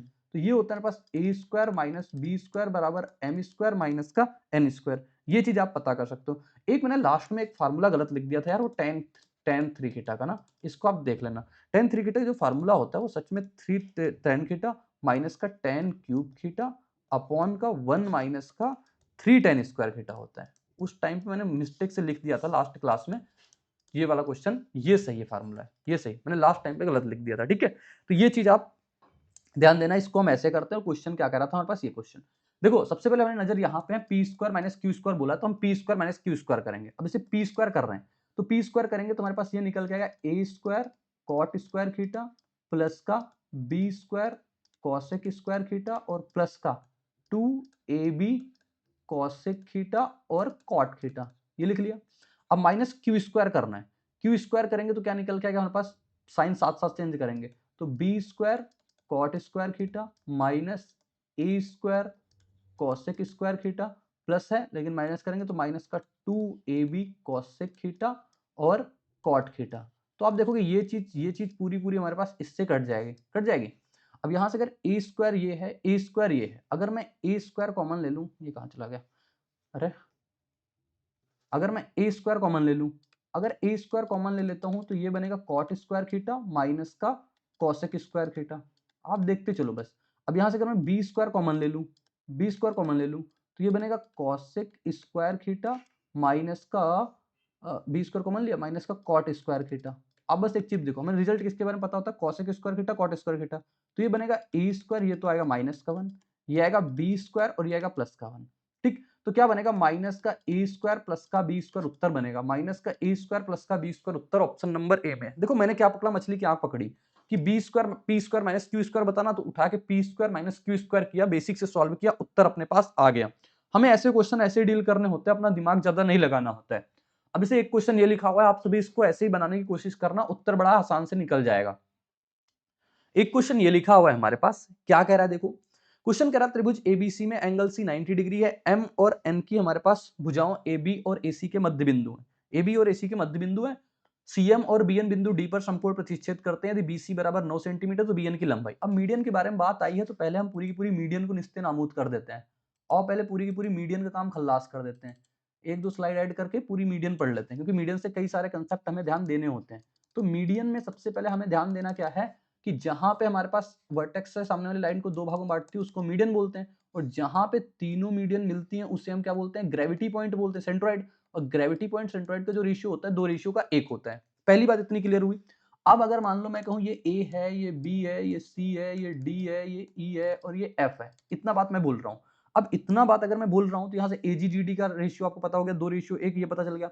अब मैं कहूंगा तीनों मीडियन का सम कर लो, A D B E C F, ये सदैव छोटा आता है हमारे पास भुजाओं के योग से, ए बी बी सी सी ए से छोटा आता है। लेकिन मान लो फिर भी अगर मैं इसमें से ए डी बी ई और C F, A D B E C F का अगर मैं 4/3 कर दूं, 4/3 कर दूं तो ये बड़ा हो जाएगा किससे, इसी से, ए बी बी सी सी ए से बड़ा हो जाएगा। अगर मान लो मैं इनका स्क्वायर कर दूं, A D square B E square, B C नहीं होना चाहिए इधर, B E square plus C F square, ये तो चल रहा है। अगर मैं इसका स्क्वायर कर देता हूं और तब ये जाके हमारे पास किसके बराबर हो जाएगा, हमारे पास 4/3, 4/3 A D square, 3/4 sorry, 3/4 A B square B C square और सी ए स्क्वायर के, ये 3/4 होता है। इसका 3/4 करोगे स्क्वायर का तो इसके बराबर आता है निकल के। एक होती है इसमें हम यूज करते हैं अपोलो थ्योरम, अपोलोनियस थ्योरम बोलते हैं इसको, अपोलो मान लो आप, ठीक। अपोलोनियस थ्योरम क्या कहती है, अगर मान लो हमें एडी की लंबाई निकालना है तो एडी के आसपास क्या होती है, एडी के आसपास क्या होती है पास, A B square plus A C square बराबर 2 गुना A D square plus B D square, यानी कि हाफ बी सी, ऐसा लिख सकते हो। अब मान लो हमें इसको लिखना है B C square A B square, तो इसको हम ऐसे लिख सकते हैं 2 गुना इसके बीच में मीडियन कौन सी है, बी ई स्क्वायर प्लस का हमारे पास हाफ यानी कि सी ई स्क्वायर। देखो जैसे ये वाली मीडियन निकालोगे तो इसके आसपास वाली भुजाएं, इसके आसपास वाली भुजाएं ये वाली, ठीक ये। अब मान लो हमें ये वाली लिखना है, हमें ये लिखना है ए सी स्क्वायर और बी सी स्क्वायर, तो हम क्या लिखेंगे 2 गुना सी एफ स्क्वायर प्लस का सी एफ किस पे, उस पे, तो बी एफ का स्क्वायर कर दो। ये होती है हमारे पास अपोलोनियस थ्योरम। इतनी बात आप सभी लोग कंठस्थ करके रखना, इसके और पॉइंट होते हैं वो भी मैं बता देता हूँ। चलो जैसे हमारे पास ये है, कल को मीडियन हमारे पास 90 डिग्री पे कट करें, कल को मीडियन यहाँ पे कट करें, ये ए है, ये बी है, ये सी है, तो क्या आता है पास मीडियन अगर 90 डिग्री पे कट करते हैं, A B square plus A C square बराबर 5 बी सी स्क्वायर निकल के आता है। ये चीज आप ध्यान दे सकते हो। कल को यही हो जाए कि हमारे पास मीडियन ही 90 डिग्री पे हो, एंगल 90 डिग्री हो और ये हमारे पास ऐसे कटे हमारे पास, ये ए हो जाए, ये बी हो जाए, ये सी हो जाए, ये डी हो जाए और ये हमारे पास मान लो सी एफ लेते हैं तो सी एफ हो जाए। तो हमारे पास यहाँ पे रिजल्ट क्या निकल के आते हैं, रिजल्ट सबसे पहला रिजल्ट ये निकलता है A B square C F square बराबर 5/4 ए सी स्क्वायर। एक रिजल्ट ये निकल के आता है, क्या लिखा, ए बी स्क्वायर और सी एफ यानी कि ए बी नहीं ए डी भाई मीडियन लेंगे ना, तो ए डी स्क्वायर और सी एफ स्क्वायर बराबर 5/4 ए सी स्क्वायर, ये लिखेंगे। अब मान लो हम इसको ऐसे लिखें, A D square plus C F square, तो इसको हम ऐसे भी लिख सकते हैं, ये वाला ए सी और इसका ये वाला एफ डी, ठीक, A C square plus F D square, इसके बराबर भी लिख सकते हैं। इसमें से एक बात और, एफ डी में अगर सिर्फ लिखना हो तो हम इसको ऐसे लिख सकते हैं, A D square plus C F square बराबर 5 एफ डी स्क्वायर। तो ये हमारे पास जब हमारे पास 90 डिग्री एंगल होता है तब, ये जब 90 डिग्री पे कट करती हैं तब। अब एरिया वाले तो आपको बातें पता ही होंगी इसमें मीडियन में से, अगर मीडियन इसमें जा रहा है तो एरिया 2 इक्वल पार्टों में जाता है। अगर मान लो हमारे पास मीडियन इसके मिड पॉइंट पे ऐसे ऐसे कट कर रही है तो एक एक एक एक सबका एरिया होता है। ये चीज आपको, अगर मान लो सेंट्रॉइड है, जैसे यहाँ पे था, जैसे यहाँ पे था, तो इनका सबका एरिया बराबर होता है। जैसे मान लो अगर मैंने ये बना दिया, ये हो गया, ये हो गया, ये हो गया, तो अरे यार सही से बन नहीं पाया, छोड़ो, इधर बना देते हैं। जैसे ये है, ये हो गया, ये हो गया और यहाँ से जाए तो एक एक एक एक एक एक सबका एरिया एक एक में चला जाता है। अब यहाँ पे क्वेश्चन क्या था, क्वेश्चन था त्रिभुज एबीसी में सी 90 डिग्री है। सबसे पहले आप बनाओ 90 डिग्री में है हमारे पास, सी जो है वो 90 डिग्री में। सी अगर 90 डिग्री पे है, ये ए हो गया, ये बी हो गया और ये हमारे पास सी हो गया। एम एन भुजा ए बी और ए सी के हैं। एम अगर यहाँ पे है, ए सी के हमारे पास क्या है, एन है। एम एन मिड पॉइंट है। सी एम और बी एन, यानी कि सी एम मिला दें और बी एन मिला दें, तो सी एम और बी एन मिला दिया मैंने ऐसे। बिंदु डी पर समकोण पर, मतलब ये भी 90 डिग्री पे कट कर रहे हैं, 90 डिग्री पे ये भी हमारे पास कट कर पा रहे हैं। तो अब जैसे ही कह रहा है ये 90 डिग्री पे कट कर रहे हैं, तो BC दिया है 9, हमसे कहा है कहाँ डी पे कट कर रहे हैं ना, डी पे कट कर रहे हैं, तो ये हो गया हमारे पास, डी निकल के आ गया। अब इसको हमें देखना है कि ये हमारे पास इसका आंसर कैसे निकलेगा। अच्छा देखो, अगर मैं यहाँ पे एक चीज देखूं तो 90 के अंदर 90 वाला केस हमें दिखता नजर आ रहा है, नजर आ रहा है ना 90 के अंदर 90। देखो ये चीज मैंने पढ़ाई है ना, कि अगर मान लो ये ट्रायंगल है हमारे पास, ये अगर 90 है, यहाँ पे अगर ये 90 जा रहा है, ये क्योंकि इसका रेशियो में पता है, अगर ये 2x है तो ये x, क्यों, क्योंकि ये ग्रेविटी पॉइंट बनेगा जहां पे मीडियन कट करती है ग्रेविटी पॉइंट, तो 2 रेशियो 1 बनेगा। तो ये जो मान निकलेगा BC स्क्वायर जो निकलेगा, वो ये निकलेगा 2x गुणे का 3x। क्यों, क्योंकि ये वाली लंबाई पूरी, ये वाली और इसके पूरी वाली लंबाई का गुणा होता है ये इसका स्क्वायर, ठीक। ये हमारे पास सीधे सीधे निकल गया। BC का मान कितना है 9, 9 का स्क्वायर कितना, 9 गुणा 9 और बराबर कितना हो जाएगा 2x गुणा 3x। 3 से काटो 3 बार में, अभी पूरे लिखवा देंगे हम पॉइंट। 2x स्क्वायर बराबर कितना आ जाएगा 27, तो x स्क्वायर बराबर आ जाएगा 27 बटे का 2।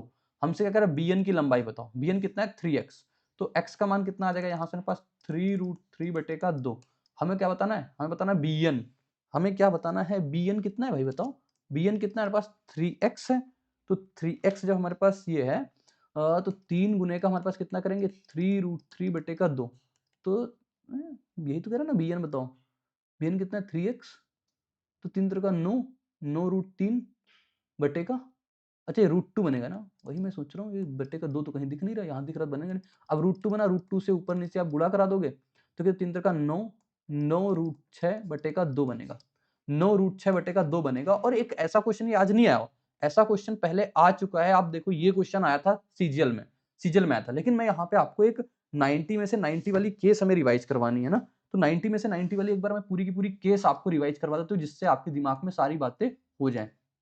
ये मान लो A है, ये मान लो B है, ये मान लो C है, ये मान लो D है, ये 90 में से 90 है। सबसे पहले हम BD पे टारगेट करते हैं, तो BD स्क्वायर बराबर होता है हमारे पास AD गुणे का CD। अगर मुझे BD निकालना होता है और तरीके से, तो मैं इसको ऐसे भी लिख सकता हूँ AB गुणे का BC, ये AB है यार, AB गुणे का BC और बटे का AC होता है हमारे पास। ऐसे भी लिख सकते हैं इसको, 1 बटे BD स्क्वायर बराबर 1 बटे AB स्क्वायर प्लस 1 बटे हमारे पास BC स्क्वायर। 3 पॉइंट लिख गए। अब हमारे पास और पॉइंट होते हैं। अगर हाँ देखो, जैसे मैं इसको इस पे अटैक कर दूं, अभी यही तो निकाल रहा था ना, अब इस पे निकाल दूं मैं, अब मैं इसको निकाल दूं AB स्क्वायर बराबर बताओ कितना होगा। तो AB के लिए क्या हो जाएगा, ये AD है, ये AD और इसका पूरा जो है AC, AD और AC। अब इसे मान लो मैंने अभी BC लिख रहा था, ये BC लिख रहा था, ये वाली चीज निकाल रहा था, तो इसमें क्या आ जाएगा निकल के, BC स्क्वायर है, इसकी छोटी वाली भुजा ले लो इसके पास में CD और पूरा ले लो AC। अब इन दोनों को अगर आपको रेशियो लिखना है AB स्क्वायर बटे BC स्क्वायर, तो रेशियो निकल के आएगा AD बटे CD का, यानी AD और CD का रेशियो हमारे पास ये निकल के आ जाएगा। कल को मान लो आपको AB निकालना है, सिर्फ ये वाला AB निकालना है, इधर वाले पॉइंट पता है, इधर वाले पॉइंट पता है, तो आप क्या लिखोगे BC और गुणे का BD, जैसे BC और गुणे का BD बटे क्या आ जाएगा हमारे पास निकल गया क्या BC गुणे का BD और पूरे की पूरी मान हमारे पास आ जाएगी CD वाली, ये CD। ये देखो ये इधर पॉइंट पता होते हैं, इधर पॉइंट पता, BC रखा, AD रखा, इससे भाग कराया। ऐसे मान लो हमें BC निकालना हो तो हम लिखेंगे AB गुणे का BD और बटे का AD करेंगे। ये होता है ना पास पूरे के पूरे पॉइंट। ये पॉइंट आप सभी ध्यान दे सकते हो, इतने पॉइंट यहाँ पे हमें रिवाइज करने होते हैं। सारे पॉइंट बिल्कुल करेक्ट मैंने बताए। एक क्वेश्चन ये लिखा हुआ है, ये क्वेश्चन क्या कह रहा है, ये क्वेश्चन हमसे कह रहा है कि दी गई आकृति में त्रिभुज ABC की समद्विबाहु भुजाएं हैं, जिसमें DAC 90 डिग्री, AB और AC हमारे पास इतना है, तो आप बताओ इसका बता दो, क्या बता दो, AD का मान बता दो। कल मैंने एक स्टीवर्ट थ्योरम आपको पढ़ाई हुई थी, कल मैंने आपको एक स्टीवर्ट थ्योरम पढ़ाई हुई थी। स्टीवर्ट थ्योरम आखिर में होती क्या थी, तो मैंने कहा था कोई CBN होती है, अगर कोई CBN होती है, जैसे मान लो ये हमारे पास, ये मान लो अगर A है, ये B है, ये हमारे पास M है, N है, ये मान लो X है, तो हम कैसे निकालते थे, हम इसको ऐसे लिखते थे A square N plus B square M बराबर एम प्लस एन और एक्स स्क्वायर प्लस का एम एन। यही थी मेरे पे स्टीवर्ट थ्योरम, स्टीवर्ट थ्योरम थी। लेकिन जब मैंने कहा था आइसोसेलेस हो जाए कोई चीज आइसोसेलेस हो जाए, यानी कि ए बराबर बी में चली जाए, ए बराबर बी में चली जाए तो ए स्क्वायर बराबर होता था एक्स स्क्वायर प्लस का एम एन, ये होता था हमारे पास इसमें। अब से यहाँ कह रहा है हमारे पास डी ए सी 90 डिग्री है, ये मतलब कोई चीज 90 डिग्री है, और कह रहा है बी डी 5 है, बी डी 5 है, सी डी कितनी है 12 है, सी डी 12 है, ए डी का मान बताना है हमारे पास, ए बी बराबर ए सी दिया हुआ है। अब बताओ अच्छा ये 90 डिग्री है, हमें इसके बारे में नहीं पता, ये एक्स मान लो, फिर इसको वाई भी मानना पड़ेगा, और तो कोई चारा नहीं, ये वाई होगा तो ये भी वाई हो गया, ठीक। तो हम यहाँ से एक चीज निकाल पाएंगे, यहाँ से क्या निकाल पाएंगे, कुछ निकाल पाएंगे क्या, हाँ निकाल पाएंगे, क्या निकाल पाएंगे, एक्स स्क्वायर प्लस का वाई स्क्वायर बराबर कितना हो जाएगा हमारे पास 12 का स्क्वायर, ये बात बन जाएगी। तो मैं वाई स्क्वायर का मान निकाल देता हूँ, 12 स्क्वायर माइनस का एक्स स्क्वायर। अब हम लगाते हैं क्या, एडी बताना है स्टीवर्ट थ्योरम लगाते हैं, क्योंकि एडी बताना है स्टीवर्ट थ्योरम लगा देते हैं, आइसोसेलेस वाली स्टीवर्ट लगा देते हैं। स्टीवर्ट जैसे लगाएंगे तो ए स्क्वायर मतलब ये वाई का स्क्वायर, क्योंकि ये बराबर है, वाई का स्क्वायर का मान कितना दिया हुआ है 12 स्क्वायर माइनस का एक्स स्क्वायर बराबर एक्स स्क्वायर मतलब ये A D square X square plus M N मतलब 12 पंचे कितना हो जाएगा 60, ये बस सॉल्व हो गया। तो ये बन जाएगा 2x स्क्वायर, 12 का स्क्वायर 144 माइनस का 60, तो ये आ जाएगा 2x स्क्वायर बराबर कितना 4 14 में चल जाएगा 8 84 हो गया हमारे पास, दो से काटेंगे 42, तो एक्स स्क्वायर का मान आ गया कितना निकल के 42, तो एक्स का मान कितना आ जाएगा 6 से बड़ा आएगा, 6 से बड़ा उत्तर आ जाएगा 6.5, राइट आंसर कितना बन जाएगा इसका 6.5 बन जाएगा इसका राइट आंसर। स्टीवर्ट भी पूरी रिवाइज करा दी, आगे चलते हैं, ये दो क्वेश्चन स्टीवर्ट पे ही लगे होंगे तो आप इनको जरूर अटेम्प्ट करना। अब एक क्वेश्चन हमारे पास ये लिखा हुआ है, ये क्वेश्चन क्या कह रहा है देखो आप, बिंदुओं 2,8 और 6,4 को जोड़ने वाले रेखाखंड के लंबवत द्विभाजक का समीकरण। सबसे पहले मैं इस चीज की रिवीजन करवा देता हूं आपकी लंबवत द्विभाजक का, क्योंकि यहां पे बात आई है इक्वेशन की, इक्वेशन के लिए हमें स्लोप जरूर पता होना चाहिए। तो मैं स्लोप के लिए आपको पहले सारी बातें बताता हूं कि आखिर में स्लोप क्या होती है, ढलान क्या होती है मेरे दोस्त। तो ढलान सबसे पहले हमारे पास पॉइंट होता है, जैसे कोई कोई एक लीनियर इक्वेशन दी होती है तो वहां पे y बराबर एम एक्स प्लस सी से देखते हैं, ये m ढलान होती है। जैसे ए जैसे लिखा हुआ हमारे पास कुछ भी ऐसा 3x प्लस 4y बराबर 5, तो हम पहले y बराबर लिखते हैं, फिर जो x का कॉफिशिएंट आएगा वो हमारे पास ये हो जाए। सबसे इंपॉर्टेंट पॉइंट होता है, कोई पॉइंट x1 y1 है, कोई दूसरा पॉइंट x2 y2 है, इसका स्लोप बताना है, तो इसका स्लोप निकलता है हमारे पास y2 माइनस y1 बटे x2 माइनस x1 से निकलता है। पहली चीज तो आपको ये चीज पता होनी चाहिए कि यहाँ पे हमारे पास ये होता है, ठीक। अब इक्वेशन जो होती है वो क्या होती है, आप वो बात ध्यान दो। इक्वेशन जो होती है वो ये होती है y माइनस का y1 बराबर m x माइनस का x1 होता है। इतना पॉइंट लिख लिया। इंपॉर्टेंट पॉइंट ये है जब हमारे पास लाइन कैसी हो, पैरेलल हो, पैरेलल लाइन होती है, पैरेलल लाइन होती है तो m1 बराबर m2 यानी कि स्लोप दोनों के बराबर होते हैं। लेकिन अगर लाइन हमारे पास परपेंडिकुलर हो, जब तक देखो स्लोप नहीं पता होगा तब तक आप किसी लाइन की इक्वेशन नहीं निकाल सकते, ये बात तय है। तो जब लाइन परपेंडिकुलर होता है m1 m2 बराबर माइनस का 1, ये m1 गुणा m2 बराबर माइनस का 1 होता है। स्लोप ये ध्यान देना कि स्लोप हमारे पास ऐसे काम करती है, इसमें पैरेलल लाइन ये होती है, परपेंडिकुलर के लिए स्लोप ये होती है।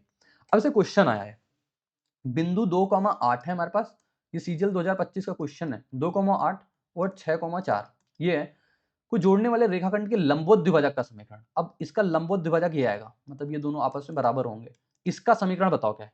सबसे पहले तुम इसका पॉइंट निकालें, पॉइंट निकालना पड़ेगा तभी हमारे पास स्लोप, स्लोप तो निकल आ जाएगी। देखो परपेंडिकुलर है तो सबसे पहले स्लोप निकालते हैं इस वाली लाइन का, स्लोप निकालेंगे तो क्या आएगा y2 कितना है y1 8 और x2 माइनस x1, मतलब -4/4 कितना आ जाएगा m निकल के -1। लेकिन जब हमारे पास परपेंडिकुलर होता है तो अभी मैंने पीछे बताया अगर परपेंडिकुलर है तो m1 बराबर m2 नहीं होता, m1 इंटू m2 बराबर माइनस का 1 होता है। तो m1 आया माइनस का 1 तो m2 कितना निकल के आ जाएगा, m2 निकल के आ गया देखो 1, m2 आ गया 1, मतलब कि इसकी जो प्रवणता निकल के आ गई, m2 जो निकल के आ गई वो 1 निकल के आ गई। अब इसका पॉइंट निकालो, पॉइंट देखो कैसे बनेगा, मिड पॉइंट है तो मिड पॉइंट कैसे बनता है पास x1 प्लस x2 बाई 2, 6 में से 2 जाए 8, 8 बटेगा 2 करोगे 4, y1 प्लस y2 4 8 12, 12 से 2 करोगे 6, ये बन गया। अब देखो आपको पॉइंट पता चल गया, आपकी प्रवणता पता चल गई, इक्वेशन बताई मैंने, y माइनस का y1 बराबर होता है m x माइनस का x1, यही चीज बतानी है। तो y माइनस y1 का मान हो गया 6, m का मान हो गया 1, x माइनस का x1 का मान हो गया हमारे पास 4, तो y माइनस का 6 बराबर x माइनस का 4, तो कितना निकल के आ जाएगा, y बराबर हमें दिया हुआ सारे ऑप्शन, y बराबर x प्लस का 2, y बराबर x प्लस का 2, ये वाली हमारे पास ऑप्शन डी इसका राइट बनेगा। तो आपको ऐसे क्वेश्चन को सबसे पहले मैंने कहा ना, अगर इक्वेशन निकालनी है तो आपको प्रवणता यानी कि m निकालनी पड़ेगी, स्लोप आपको निकालनी पड़ेगी। स्लोप बिना निकाले आप नहीं कर सकते हो, परपेंडिकुलर की स्लोप क्या होती है वो बता दी, उसके आगे की स्लोप बता दी वो क्या होती है, ठीक है। ये दो क्वेश्चन लिखे हुए, दोनों क्वेश्चन अपने पास आप जरूर अटेम्प्ट करना, ठीक। एक क्वेश्चन ये लिखा हुआ है अलजेब्रा का, अलजेब्रा का क्वेश्चन देखो क्या कह रहा है 10 माइनस का 2x बटे x, 5 माइनस का 3y बटे y प्लस 15 माइनस 4z बटे का z बराबर माइनस का 9। ये क्वेश्चन देखो बस लोगों को दिक्कत करता है क्योंकि उनको पता नहीं होता है। जैसे हमें देखो हमें नीचे चाहिए x क्यूब, ऊपर हमें कुछ x वैक्स नहीं चाहिए ना, तो ऊपर वाला x हमें हटाना है, ये पंगा डाल रहा है, इसको हम हटाने का प्रयास करेंगे बस। तो आओ इसको मैं हटा लेता हूँ। कैसे हटेगा? जब इसमें से मैं क्या करूंगा, प्लस का 2 जोड़ूंगा, तब तो 2x बनेगा, तब कटेगा। ऐसे ही इसमें से माइनस का 3y बटे का y है, इसमें प्लस का 3 करूंगा। ऐसे ही 15 माइनस का 4z बटे z है, इसमें से प्लस का 4 करना पड़ेगा। ये माइनस का 9 था, कितना जोड़ा, 4 3 7 2 9, इधर जोड़ा तो 9 इधर जोड़ देंगे, ये तो बन गया 0 भाई, खत्म कहानी। अब इधर आप देखोगे तो जब ये कट जाएगा तो इधर बचेगा सिर्फ 10 अपॉन का x, 10 अपॉन का x बचेगा।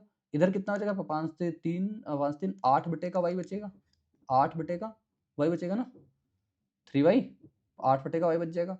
इधर कितना बचेगा हमारे पास, प्लस 15 बटे का z बचेगा, बराबर कितना निकल गया, 0। अब अगर मैं देखूं यहां से कुछ कॉमन वॉमन ले सकते हैं क्या, है? कुछ कॉमन नहीं आ रहा ना, 10 8 15, ठीक है, 10 8 15 कैसे होगा, 10 तो ये हुआ, ये 5 होगा ना, वही मैं कह रहा हूँ, ये 8 कहाँ से आ गया, ये 5 होगा, तो ये जुड़ेगा थोड़ी ना, यह निकल के 5। अब 5 कॉमन लेकर के आप भेज दो, 5 जैसे ही कॉमन लेगे बचेगा, क्योंकि मुझे दिख रहा था ये 8 बनाना यार, कैसे बने, 1 बटे का y प्लस का 3 अपॉन का z बराबर 0, 5 कॉमन लिया, इधर भेज दिया। अच्छा बताओ आप ये क्या लिखा हुआ है, यही तो लिखा हुआ है, 2 अपॉन x का whole cube plus 1 upon y का whole cube plus 3 upon z का होल क्यूब, यानी कि अगर मैं इसको मानूं a b c, तो देखो लिखा हुआ है हमारे पास a plus b plus C equal 0, कई बार रिवाइज करवा चुका हूँ, जब a plus B plus C equal 0, A cube B cube C cube बराबर क्या होता है, 3abc होता है। यानी इसको आप सीधे सीधे ये लिख सकते हो, 3 ए का मान है 2 अपॉन एक्स, बी का मान है 1 अपॉन वाई और सी का मान है 3 अपॉन का जेड। तो 3 का 9 2 का 18, एक्स वाई जेड का मान कितना है 9, काटो कूटोगे उत्तर कितना मिल जाएगा 2। ऐसा क्वेश्चन था और ऐसे क्वेश्चन को हमें इस प्रकार से डील करना होता है कि हमें माननी होती चीजें।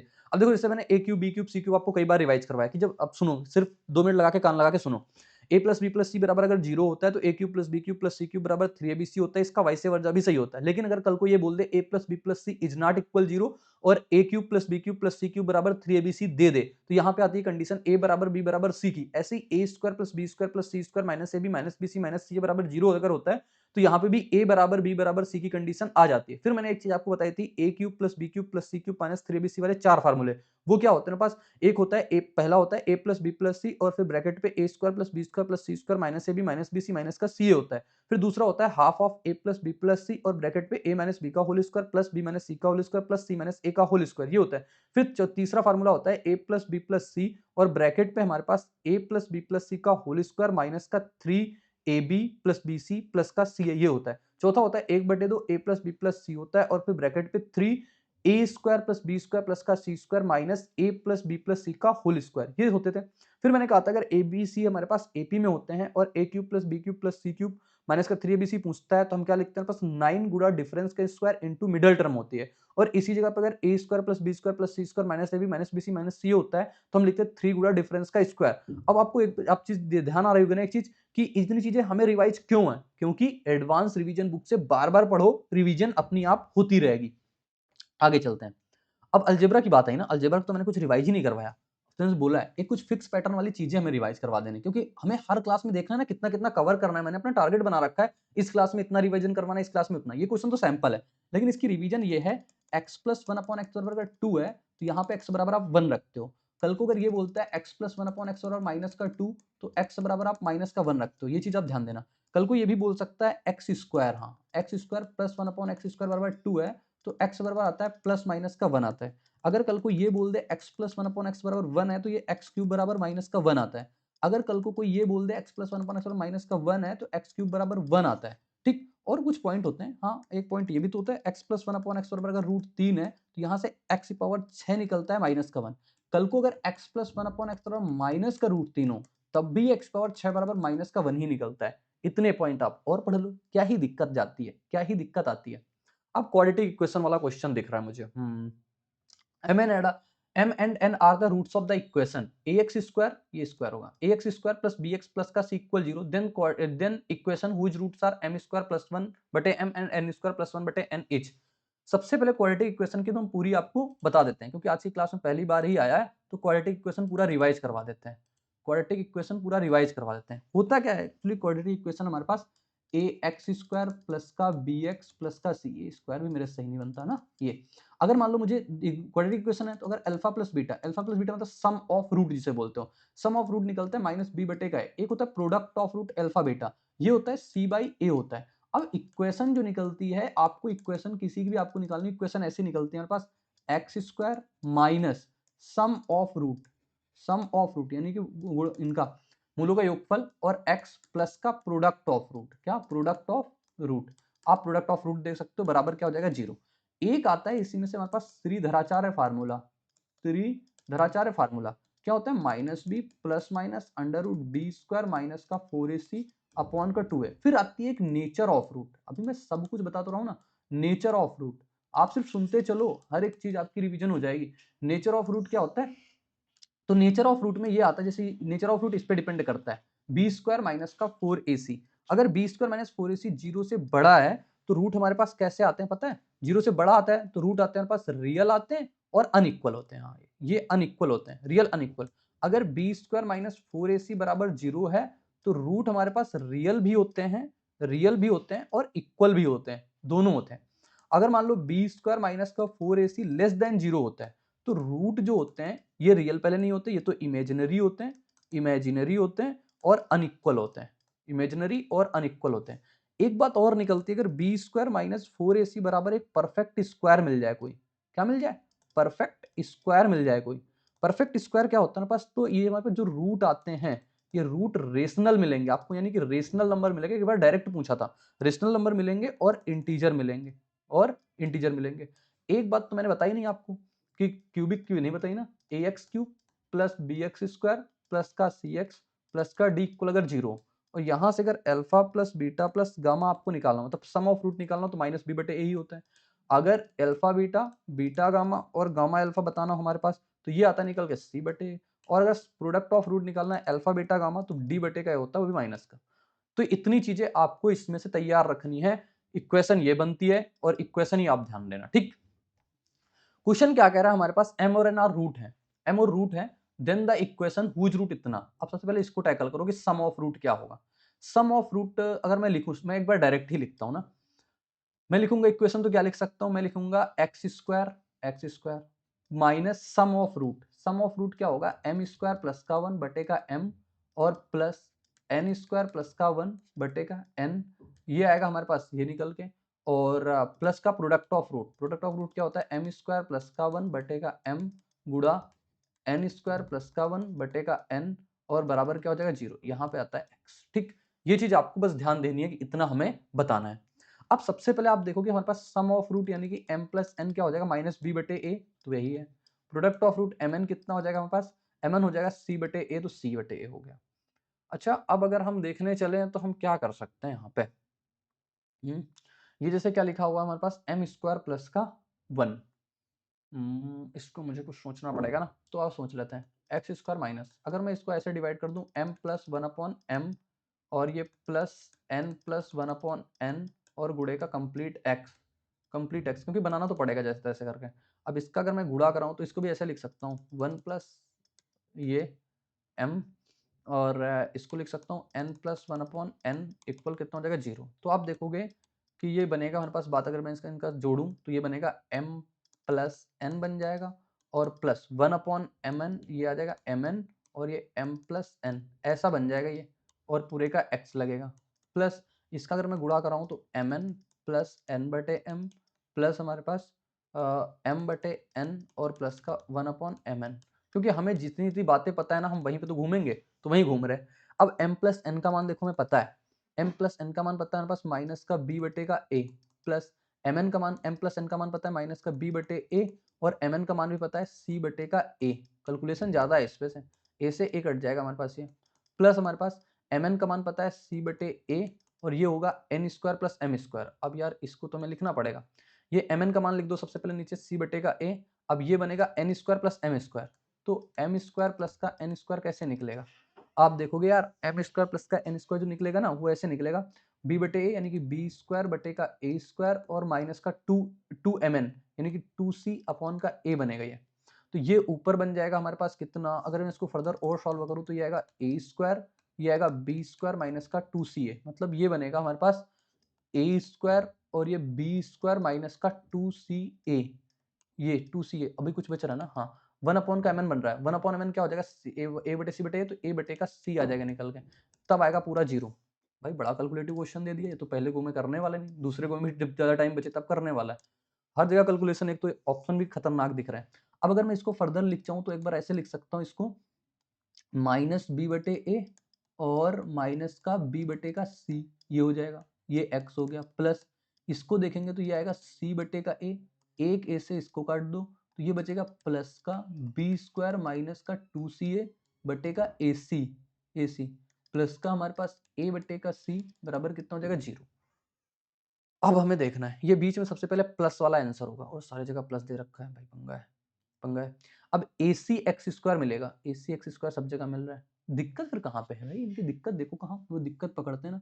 ए बी प्लस बी सी मिलेगा क्या, अगर मैं देखूंगा तो ये ए बी जाएगा प्लस का, क्योंकि ये कॉमन लेके बाहर दे देंगे, प्लस का हो जाएगा, ए बी प्लस का बी सी मिलेगा, ए बी प्लस का बी सी मिलेगा, ये जवाब नहीं होगा, ये जवाब नहीं। अब यहाँ पे पंगा क्या है, ये प्लस का होगा माइनस का होगा, वो चीज़ देखना है। जिससे मैं यहाँ पे ए कॉमन ले लूंगा, ए सी कॉमन ले लूंगा, ए सी कॉमन ले लूंगा तो बनेगा पास सी स्क्वायर माइनस का 2ca और प्लस का ए स्क्वायर बनेगा। तो a माइनस सी का होल स्क्वायर लिख सकते हो और प्लस का बी स्क्वायर, ए माइनस सी का होल स्क्वायर प्लस का बी स्क्वायर, माइनस का नहीं होगा कुछ, तो ये वाला उत्तर बनेगा अपने पास, ये जवाब नहीं बनेगा। उत्तर बनेगा इसका ए नंबर का, ठीक है, उत्तर बनेगा इसका ए नंबर का। क्वेश्चन ये था, इसकी रिवीजन अपने पास ये थी, और अगले कंसेप्ट हमारे पास ये दिए हुए हैं, आप इन दोनों क्वेश्चन को जरूर अटेम्प्ट करना, क्यूबिक में भी है क्वाड्रेटिक में भी है, ठीक है, दोनों जरूर सॉल्व करना। आगे क्वेश्चन ये लिखा हुआ है, 1 से 1000 तक ऐसी कितनी संख्या है जो ना तो 2 से, ना ही 4 से और ना ही 5 से विभाजित होती है। वेन डायग्राम का क्वेश्चन है, इसके हम क्वेश्चन लगभग हर दूसरी तीसरी क्लास में लेते रहेंगे, जिससे आपको सारी चीजें रिवाइज करा दें। तो आज की क्लास में वेन डायग्राम का पूरा फलूदा देख लोगे कि वेन डायग्राम को कैसे हम भरते हैं। वेन डायग्राम कैसे भरते हैं, सबसे पहले 3 नंबर है ना, एक नंबर 2 से, कुछ नंबर 4 से और कुछ नंबर हमारे पास किससे 5 से। तो वेन डायग्राम की पूरी चीज देखो, सबसे पहले 2 से है, 2 वाले नंबर लिख लिया, 4 से है, चारों नंबर लिख लिया, फिर 5 से तो 5 वाले नंबर लिख लिया। 1 से 1000 तक आसान क्वेश्चन है, क्योंकि सबसे पहले 2 से लिखेंगे हमारे पास, 1000 तक कितने हो जाएंगे, 1000 बटे का 2 यानी कि 500 नंबर हो गए। फिर हम डिवाइड करेंगे किससे, 4 से, क्योंकि 4 वाले देखने पड़ेंगे, 4 वाले कितने हो जाएंगे, 1000 बटे का 4, ये कितने नंबर आ जाएंगे हमारे पास, 250 नंबर निकल के आ जाएंगे। फिर हम देखेंगे किससे, 5 वाले कितने निकल के आएंगे, 1000 बटे का 5, तो 5 से काटेंगे, 5 2 का 10, 200 आ जाएगा। अब हम दोनों का देखते हैं, 4 और 2 का एलसीएम कितना देगा, 4 से, तो 4 से तो 250 वाले हैं। अब इनका दोनों का एलसीएम देखो, 5 और 2 का एलसीएम कितना हो जाएगा, 10, 10 वाले कितने हो जाएंगे, 1000 बटे का 10 यानी कि 100 हो जाएगा। ठीक, अब हम इन दोनों का देख लिया, अब तो इसका देखना, 5 और 4 का देखना पड़ेगा, 5 और 4 का एलसीएम कितना हो जाएगा, 20, तो 20 वाले देखना पड़ेंगे, 1000 बटे का 20, 20 कितना निकले, 20 पंचे 100 यानी कि 50 निकल गया है। अब अगर मैं देखूं इन तीनों का एलसीएम, 5 को 20, वो 20 वाला लिख ही चुके हैं, तो अब हमें इसको करना है, भरना है, अब भरना है, क्योंकि जो तीनों से नंबर डिवाइड होगा मतलब वो 20 से डिवाइड होगा, 20 से डिवाइड होगा, और तीनों से डिवाइड होने वाला जो सर्कल होता है वो अपना इतना होता है, ये वाला, और ये वाले कितने हमारे पास नंबर आ गए, 50 निकल के भर दिया। अब 2 और 4 से, आप देखोगे 2 और 4 से, यानी कि 2 और 4 से भरने वाले मतलब 4 से, 4 वाले कितने, 250, 250 में से 50 ये हो चुके हैं, 50 ये हो चुके हैं, तो बचेंगे कितने हमारे पास, 200 बच जाएंगे। ये यहाँ पे इनके कोई नंबर नहीं आएंगे, क्यों नहीं आएंगे, क्योंकि 250 भरने थे, 2 और 4 वाले मिला के 4, तो यही वाली गांठ आएगी, तो ये वाली गांठ में 250 होने चाहिए, 200 ये, 50 है, यहाँ पे 0 0 कोई मतलब नहीं। अब आगे बढ़ते हैं, आगे कह रहा है हमारे पास, अब 2 और 5 वाले नहीं, 10 वाले कितने हैं, 100, 50 ये हो चुके हैं, तो ये कितने बचे, 50, 50 50 100 200 300 ये हो चुके हैं, टोटल कितने थे, 500, 300 हो चुके हैं, 500 थे, तो हमारे पास कितने बचे, 200 बचे, ये वाला पूरा मैंने भर दिया। अब 5 वाला बचा, 5 वाले कितने थे, 200, 200 में से 100 ये हो चुके, तो कितने बचे, 100 बचे, पूरा वेन डायग्राम भर गया, हो गया, हाँ। तो कह रहा ना ही 5 से ना ही, अब देखो, अब जब हमें नीदर वाले निकालना है, हमें ना वाले निकालना है, तो हम क्या करते हैं, हम टोटल में से डिविजिबल वाले हटा देते हैं, टोटल में से डिविजिबल, टोटल कितने हैं हमारे पास, 1 से 1000 तक टोटल नंबर कितने होंगे, 1000, डिविजिबल वाले कितने देख लो, ये पूरे का 500, 500 एक 600, 600 घटा दिया, जवाब कितना गया, 400। ऐसे क्वेश्चन मैंने बहुत आसान आसान से आपको सब जगह पढ़ा रखा है, चाहे रिपीटर बैच में, चाहे यूट्यूब में भी देखोगे, एक आध क्लासेस इसकी मिल जाएंगी, तो आपको शानदार तरीके से मैंने हर एक चीज बड़ी डिटेल में पढ़ाई हुई है, और इसके हर तीसरी क्लास में, हर दूसरी क्लास में आपको ऐसा क्वेश्चन मैं जरूर रखूंगा, जिससे मैं आपको ये क्वेश्चन जरूर आपके दिमाग में छपवा दूं। ठीक, ये 2 क्वेश्चन लिखे हुए हैं, दोनों क्वेश्चन आप सभी लोग जरूर अटेम्प्ट करना, इसके वेन डायग्राम से ही होंगे ये। एक क्वेश्चन ये लिखा हुआ है, n एक प्राकृतिक संख्या है जो 1000 से कम है तथा 5 का गुणज भी है। जब n को 7 और 8 से विभाजित किया जाता है तो शेषफल क्रमशः 2 और 3 प्राप्त होते हैं, यानी सक्सेसिवली वाले है ना, ठीक। तो तब n के ऐसे कितने मान संभव है हमें वो बताना है। देखो भैया 1000 से कम नंबर है, यानी कि अगर मैं नंबर को क्या कर रहा हूं, नंबर ऐसा ऐसा कुछ है। सबसे पहले नंबर को अगर मैं कैसे डिवाइड कर रहा हूँ 7 से और 8 से, तो रिमाइंडर जो बच रहा है वो बच रहा है 2 और 3, और कह रहा है 1000 से कम है। तो हम क्या करते हैं, हम लास्ट में मान लेते हैं x। इसको लिखना आता है ना सभी को, कैसे लिखते हैं 8x और इसका होता है प्लस, क्योंकि ये हमारे पास डिवाइजर, ये हमारे पास डिवाइजर है, ये हमारे पास रिमाइंडर है और ये हमारे पास क्वोशंट होता है जो बीच में आता है, ठीक। ये क्वोशंट लास्ट क्वोशंट हम ये मानते हैं। तो 8x प्लस का 3, तो ये नंबर आएगा निकल के 8x प्लस का 3। ये निकालना है 8 से 56x 21 2 23, यानी कि ये कितना निकल गया 56x प्लस का 23। तो ये जो नंबर निकल के आया हमारे पास वो कितना निकल गया n। n कितना निकल के आया, n निकल के आया 56x प्लस का 23। बन गई ये बात, हो गया। हाँ अब लेकिन ये कह रहा है 1000 से कम है 5 का मल्टीपल, तो 5 का मल्टीपल सबसे पहले हम देखते हैं 5 का मल्टीपल कैसे निकलेगा। 11 25 55 हो जाएगा, मतलब बचे कितना x, 5 को 20 बचे कितना 3।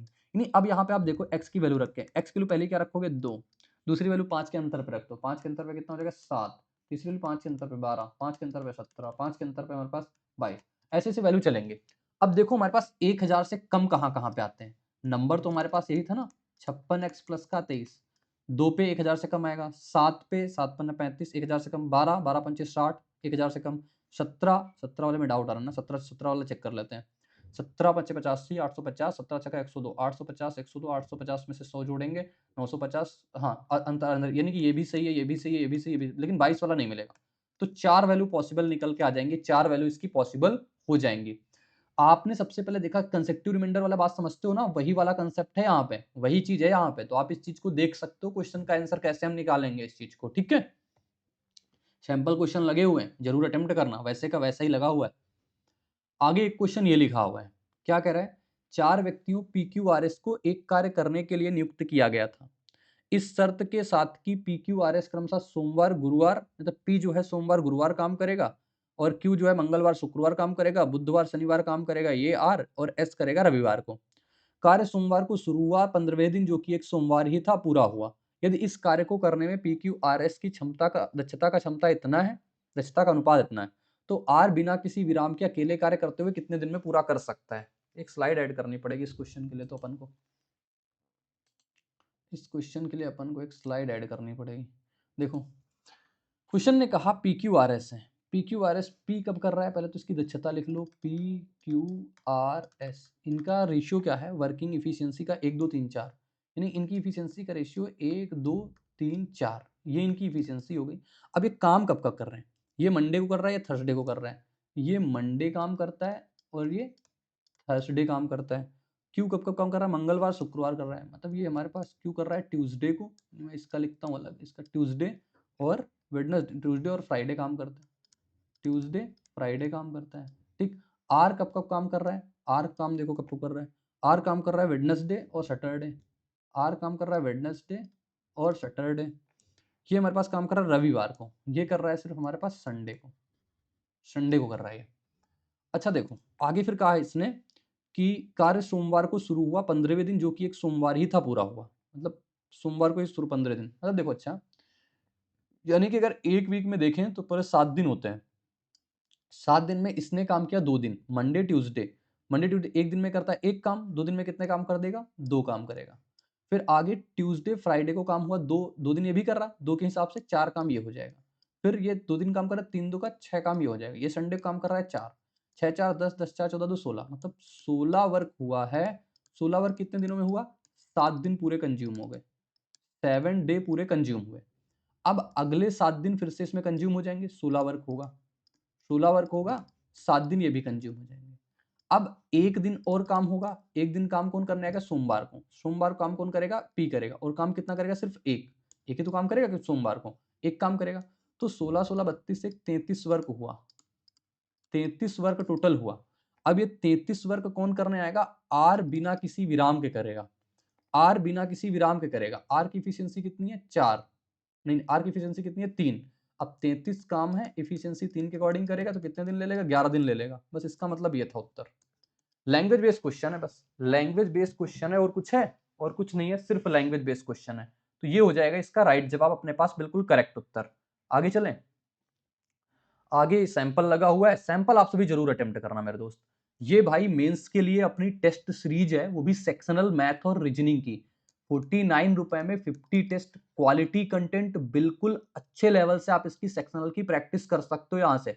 और वो बहुत बढ़िया बढ़िया चीजें यहाँ पे आपको, बढ़िया बढ़िया क्वेश्चन, रिलेवेंट चीजें मिलेंगी, रिलेवेंट कुछ नहीं मिलेगा। आप आराम से इसको अटेम्प्ट कर सकते हो, प्रशांत मैथ्स के एप्लीकेशन पे ये मिल जाएंगे। आप इसकी लिंक डिस्क्रिप्शन में दी होगी, वहां से भी ज्वाइन कर सकते हो। वेब लिंक है, सब कुछ है, मतलब सब डिस्क्रिप्शन में लगा होगा, आप ज्वाइन कर लेना, ठीक है। अब चलो, एक क्वेश्चन ये लिखा हुआ है, 5 व्यक्तियों में से प्रत्येक एक कार्य को स्वतंत्र रूप से 20 दिनों में पूरा कर सकते हैं। कार्य एक व्यक्ति द्वारा शुरू किया जाता है, अगले दिन एक और व्यक्ति जुड़ जाता है, और उसके बाद हर अगले दिन एक और व्यक्ति जुड़ता जाता है। 5वें दिन से पांचों व्यक्ति एक टीम के रूप में कार्य करते हैं। कार्य कितने दिन में पूरा हुआ? आसान प्रश्न है, देखो पहले आप खुद जरूर ट्राई किया करो। 5 व्यक्तियों में से प्रत्येक एक कार्य को स्वतंत्र रूप से 20 दिन, मतलब टोटल टीडब्ल्यू कितना आ जाएगा? 5 व्यक्तियों में से प्रत्येक, मतलब एक व्यक्ति काम करे तो 20 दिन में काम हो जाता है, टीडब्ल्यू आ जाएगा 20 निकल के। अब ये 20 काम कैसे हो रहा है, आप वो चीज समझना। एक व्यक्ति काम शुरू किया तो एक काम हुआ, अगले दिन एक व्यक्ति और जुड़ गया, 2 काम हो गया, अगले दिन एक व्यक्ति और जुड़ गया, 3 काम हो गया, अगले दिन एक और जुड़ गया, 4 काम। लेकिन 5वें दिन से 5 व्यक्ति काम कर रहे हैं, इफिशिएंसी कितनी हुई? 5 से। कितने दिन के करेंगे? टी दिन तक करेंगे, तब जाके काम ये पूरा हो जाएगा। 4 3 7 2 9 1 10, 10 के घंटे कितना? 10 बराबर कितना? 5t, तो 5 2 का 10, टी बराबर कितना आएगा निकल के? 2। तो कार्य कितने दिनों में पूरा होगा? 5वें दिन से 5, 2 ये दिन, 2 दिन में काम पूरा हो जाएगा? नहीं नहीं, 2 दिन में क्यों होगा भाई? पूरा हमें बताना ना, पूरा बताना भाई, गलत हो जाएगा। 2 आंसर करो, पूरा हो जाएगा। पूरा कितने? 1 2 3 4, 4 2 6, 6 दिन में काम पूरा होगा। काम कितने दिन पूरा होगा? 6 दिन में पूरा होगा। ये बात ध्यान देना, क्योंकि पूरा काम बताना है, how many days will the work be completed. तो 4 दिन तो पहले लगे, यहां से 4 दिन लगे, फिर 2 दिन इधर लगे, 4 2 6। राइट आंसर ये आएगा निकल के, ठीक। सैंपल क्वेश्चन लगे हुए, सैंपल क्वेश्चन आप सभी जरूर अटेम्प्ट करना। एक क्वेश्चन ये लिखा हुआ है, एक कार के खाली ईंधन टैंक में ए प्रकार का पेट्रोल भरा जाता है। जब टंकी एक तिहाई खाली होती है, उसमें बी प्रकार का पेट्रोल भरा जाता है। दोबारा जब टैंक एक तिहाई खाली होता है, तो इसमें ए प्रकार का पेट्रोल भरा जाता है। टैंक के वर्तमान में बी प्रकार के पेट्रोल का परसेंट। मैंने आपको एक चीज रिवाइज करवाई है पिछली 2 क्लासेस में, और आज भी वही रिवाइज करवाता हूं आपको, क्योंकि मिक्सर में आपको सिर्फ एक ही चीज की दिक्कत आती है। मैं आपसे कहता हूं, अगर कोई कंटेनर भरा हुआ है, सपोज दैट ये हमारे पास अगर 3:2 में भरा हुआ है, इसमें से आप अगर कोई चीज निकाल रहे हो, मान लो एक्स लीटर आप निकाल रहे हो, तो ये हमारे पास निकलेगा उसी 3:2 में, और जो बचेगी चीज वो भी 3:2 में बचेगी, जब तक इसमें कोई दूसरी चीज आप डालोगे नहीं। जब कोई तू दूसरी चीज डालोगे तभी ये रेशियो चेंज होगा, अदरवाइज रेशियो हमारे पास यही रहेगा। ये चीज आप ध्यान देना। आगे जैसे क्वेश्चन ये लिखा हुआ है, यही क्वेश्चन जो पढ़ा था अभी, एक कार के खाली ईंधन टैंक में ए प्रकार का पेट्रोल भरा जाता है। जैसे मैं यहां पे लिखता हूं, सबसे पहले ए प्रकार का पेट्रोल है, इसमें भरा जाता है। खाली ईंधन था पूरा ए प्रकार, जब टंकी एक तिहाई खाली होती है तो उसमें बी प्रकार का पेट्रोल भर जाता है। मतलब पहले मान लो एक तिहाई का मतलब पूरा 30 मान लेता हूं मैं, इसमें इसमें पूरा 30 लीटर मान लेता हूं। ये 30 लीटर भरा है मान लो। अब ये अगर 30 लीटर भरा हुआ है, तो 30 लीटर पूरा पूरा ए प्रकार का पेट्रोल है। अब ए प्रकार का पेट्रोल पूरा का पूरा 30 लीटर है। अभी यहाँ पे बी क्या है? 0 है। अब टंकी एक तिहाई खाली हो गई, एक तिहाई खाली होने के बाद 10 लीटर निकल गया। 10 लीटर निकल गया तो ए कितना बचा? ए बचा बी। अब बी जो आ रहा है, जैसे ही खाली हुआ तो बी प्रकार पेट्रोल भर दिया, तो बी वाला मैंने 10 डाल दिया। अब 10 की एंट्री हो गई है, अब 2:1 हो गया। अब हमारे पास इतना हुआ। अब कह रहा है जब दोबारा एक तिहाई खाली हुआ, अब मतलब अब फिर से इसका एक तिहाई निकालना है। अब एक तिहाई अगर हम निकालेंगे तो देखो हमारे पास ए और बी किस रेशियो में निकलेंगे। सबसे पहले एक तिहाई का मतलब 10 निकलेगा। 10 मतलब किस अनुपात में? 2:1 में है। मतलब 3 यूनिट का मान 10 निकलेगा, 1 यूनिट का मान 10/3। 1 यूनिट का मान 10/3 निकलेगा। तो 2 यूनिट का मान कितना निकलेगा? माइनस का 20/3 निकलेगा, और माइनस का 10/3 निकलेगा। तो अब जो कंटेनर में मात्रा बची ए और बी पेट्रोल की, वो कितनी बची? पहले तो आप ये देखो, जब इसमें मैंने निकाला, जब मैंने निकाला इसको, तो 20/3 20 था, 20 में से 20/3 निकल गया। ऐसे ही बी में हमारे पास 10 था, 10 में से 10/3 निकल गया। बचा कितना? 60, 60 में से 20 जाएगा, 40/3 ये बचा। और यहाँ कितना बचा? 30 में से 10 जाएगा, 20/3 ये बचा। अगर रेशियो देखोगे, रेशियो 3 से 3 जाएगा, 2:1 आ जाएगा। 2:1 आ जाएगा हमारे पास, ठीक। बचेगा वही क्योंकि निकाला है ना, ये बचा। अब हमसे कह रहा है तो इसमें ए प्रकार का पेट्रोल भरा जाता है। अब इसमें से फिर से ए प्रकार का पेट्रोल डाल दिया। 40/3 है, 40/3 है ना, इसमें मैंने ए प्रकार का पेट्रोल डाल दिया, पूरा का पूरा ए प्रकार का पेट्रोल डाल दिया। यानी कि जैसे 10 खाली हुआ, 10 निकला है, क्योंकि 1/3 का मतलब 10 निकलेगा, तो इसमें 10 का 10 मैंने पेट्रोल डाल दिया। अब 10 का 10 पेट्रोल डाल दिया है, तो अब कितना बचा हमारे पास देखो, 10 का 10 पेट्रोल डाल दिया, कितना 30-30 40 यानी 70, 70 बटे का 3 ये होगा, और ये हमारे पास कितना हो जाएगा पेट्रोल, ये कितना बचा, बी वाला कितना बचा, 20 बटे 3 बचा। रेशियो देखोगे तो ये बचा हमारे पास, ये यानी कि ए प्रकार पेट्रोल अगर 7 यूनिट तो बी प्रकार का पेट्रोल हमारे पास 2 यूनिट, बस निकालना है इसको ध्यान से। अब हमसे कह रहा है बी प्रकार के पेट्रोल का परसेंट बताओ। बी प्रकार पेट्रोल कितना है 2, टोटल कितना है 9, और 2 बटे 9 कितना होता है 22 से ही 2 बटे 9%, उत्तर ये निकल के आ जाएगा। बस मैंने जो कंसेप्ट बताया, जिस चीज में कोई होता है उसी चीज में वो निकलता है। 20 था, मैंने कहा 10 निकल रहा है, क्योंकि 1 बटे 3 मतलब 10 लीटर, 30 का 1 बटे 3 कितना होगा 10 लीटर। अब 10 लीटर मैं निकाल रहा हूं, ये मैंने लेट कर लिया 30 लीटर क्योंकि एक तिहाई बात बोली है। बस ऐसा क्वेश्चन था ये। 2 क्वेश्चन ये लगे हुए सैंपल क्वेश्चन, इनको जरूर अटेम्प्ट करना। एक क्वेश्चन ये लिखा हुआ है, एक दूध वाले के बर्तन में 96 लीटर दूध था। यदि वह अपने लिए कुछ मात्रा में शुद्ध दूध बचाकर रखता है और उसमें 28.8 लीटर पानी मिला देता है, जिसमें बर्तन में दूध का परसेंट इतना हो जाता है, तो उसने अपने लिए कितना दूध बचाकर रखा। सोचो, अच्छा क्वेश्चन है, थोड़ा सा बस लॉजिकली। इसमें दूध भरा हुआ है 96 लीटर। अब बंदे ने क्या किया, अपने लिए कुछ दूध बचा लिया, इसने कुछ रिमेन कर लिया, अपने पास दूध अपने पास बचा लिया, रिमेन कर लिया। अब जो बचा दूध है वो कितना होगा अपन को नहीं पता, लेकिन कह रहा है अब जो दूध बचा है उसमें से तो दूध का परसेंट वो इतना है, दूध का परसेंट कितना 497 3 500, 500 बटे का 7। अब 500 बटे का 7% का मतलब लिखो 5 बटे 7, मतलब 7 में से 5 दूध बचा है, 7 में से 5 मिल्क बचा है, ये तो है ना। इतने अपने लिए कितना बचा था, अब 5 दूध बचा है, हमें नहीं पता 5 कितना है। अगर बताओ, अच्छा अब जो न्यू चीज है उसमें मिल्क वाटर कितना है 5 रेशियो का 2, क्योंकि टोटल 7 है, उसमें 5 दूध हो गया, तो वाटर कितना हो गया 2। अच्छा, मैंने पानी मिलाया था ना, मैंने पानी मिलाया था, तो यानी पहले स्टार्टिंग में कोई पानी था नहीं था, पानी जितना मिलाया वही तो पानी नया हुआ। तो पानी में कितना मिलाया 2 यूनिट नहीं, ये कह रहे हैं पानी मिलाया आपने 28.8 लीटर, तो 2 यूनिट का मान, क्योंकि पानी अब आया है तो पानी का मान ये हो गया 28। अब इसको काटो कितना आ जाएगा 14.4, तो 5 यूनिट का मान कितना हो जाएगा पास 5 गुणा 14.4, यानी कि 70 और 20 कितना हो जाएगा 72, 72 बचा। पहले 96 लीटर था, 72 लीटर मिल्क अब बचा है, तो कितना बचा लिया होगा, 96 में से 72 घटा दोगे, 24 लीटर उसने अपने लिए बचा के रखा, 24 लीटर अपने लिए बचा के रखा। बस ऐसे क्वेश्चन, क्योंकि हमें पता होता ना, जैसे मान लो मिल्क और वाटर का रेशियो 3-4 का है, इसमें कुछ मैं वाटर मिला दूं 4-6 का रेशियो हो जाए, मैं मिला वाटर रहा हूं तो मैं कहता हूं मिल्क सेम होना चाहिए, तो मिल्क सेम होना चाहिए, यहाँ पे मिलाया वाटर है तो वाटर की चीज हमें दे रखा है, बस ठीक है, तो बात खत्म, बात खत्म, क्योंकि यहाँ पे मिल्क इसने बचा के रखा हुआ था। बात क्लियर हो गई। आगे देखो, 2 क्वेश्चन सैंपल लगे हुए हैं। एक क्वेश्चन ये लिखा हुआ है, रोहन पी की कुल राशि का एक भाग योजना ए में 4 वर्षों के लिए और शेष राशि योजना बी में 5 वर्षों के लिए निवेश करता है। योजना ए पर R% प्रतिवर्ष की साधारण ब्याज दर पर मिलती है, जबकि योजना बी पर R+2% प्रतिवर्ष की साधारण ब्याज दर पर मिलती है। योजना ए में निवेश की गई राशि योजना बी में निवेश की गई राशि से 50% अधिक है। दोनों योजनाओं में अर्जित कुल ब्याज 1920 है, तो योजना ए में निवेश की गई राशि 2400 है। अरे हमें तो कीवर्ड मिल गया, योजना ए में निवेश की गई राशि 2400 है। अगर योजना ए में निवेश की गई राशि 2400 है, कितने पे लगा रहे हैं, ए में 4 साल के लिए लगा रहे हैं, योजना ए में R% पे 4 साल के लिए लगाया, R% पे लगाया, ये हो गया। योजना बी में क्या करें, क्योंकि कुल ब्याज दिया हुआ है, योजना बी में क्या कर रहे हैं R+2 5 साल के लिए, और योजना ए में निवेश की योजना बी से निवेश की गई राशि से 50% अधिक, मतलब ए में राशि जो निवेश की गई है बी से 50% अधिक, मतलब 2 से 3 यूनिट का मान अगर 2400 है तो 2 यूनिट का मान कितना आ जाएगा 1600 आ जाएगा। तो मतलब बी में राशि लगी वो 1600 लगी, 5% के हिसाब से R+2 रेट ऑफ इंटरेस्ट से बटे 100 बराबर ब्याज कितना मिला 1920। आसान क्वेश्चन है, बस लिखना है इसको। ये हो गई बात, कहोगे हाँ ये बात हो गई। कैलकुलेट करेंगे, 2 जीरो से 2 जीरो से 2 जीरो 2 जीरो हटा दिया, और कुछ कट रहा है, कुछ कट रहा है, देखो काट पीट के 4 से कट रहा है ना, 4 से काट लो इसको, 4 से काटता हूँ इसको 4 बार में, 4 से काटता हूँ, 4 चौको 16, 4 अट्ठे 32, ये अभी 4 से कट रहा है, 4 से काट लो, 4 छक्का 24, 4 से कटता है 120 बार में। देखो क्या आएगा मेरे पास 6R और 5R, यानी कि 11R प्लस का 5 2 का 10 बराबर 120। तो 11R बराबर कितना 110, और R बराबर कितना निकल के मेरे पास 10। तो राइट आंसर इसका 10% आएगा, ऑप्शन नंबर ए पर है, ऑप्शन ए पर है। तो हमें लैंग्वेज को पकड़ना है, लैंग्वेज मिल गई तो हमारे पास आंसर आ गया बड़े आसानी से इसका, कि हमारे पास राइट जवाब कितना हो जाएगा 10 हो जाएगा इसका राइट उत्तर। ठीक, आगे देखो भाई साहब, 2 सैंपल लगे हुए हैं, सैंपल जरूर अटेम्प्ट करना। अब एक क्वेश्चन ये लिखा हुआ है, एक व्यक्ति ने सहकारी बैंक से 4% साधारण ब्याज पर एक राशि उधार ली, देय राशि समाप्त होने पर उसने 2813.04 का ब्याज चुकाया। यदि उसने यही राशि 1 वर्ष के लिए और उधार ली होती तो उसे 3125.6 ब्याज चुकाना पड़ता। उसने वास्तव में कितने वर्षों के लिए ऋण लिया था? आसान क्वेश्चन मिल गया। देखो, कहने का मतलब ये है, सबसे पहले साधारण ब्याज है तो क्वेश्चन अपने आप में आसानी हो जाता है।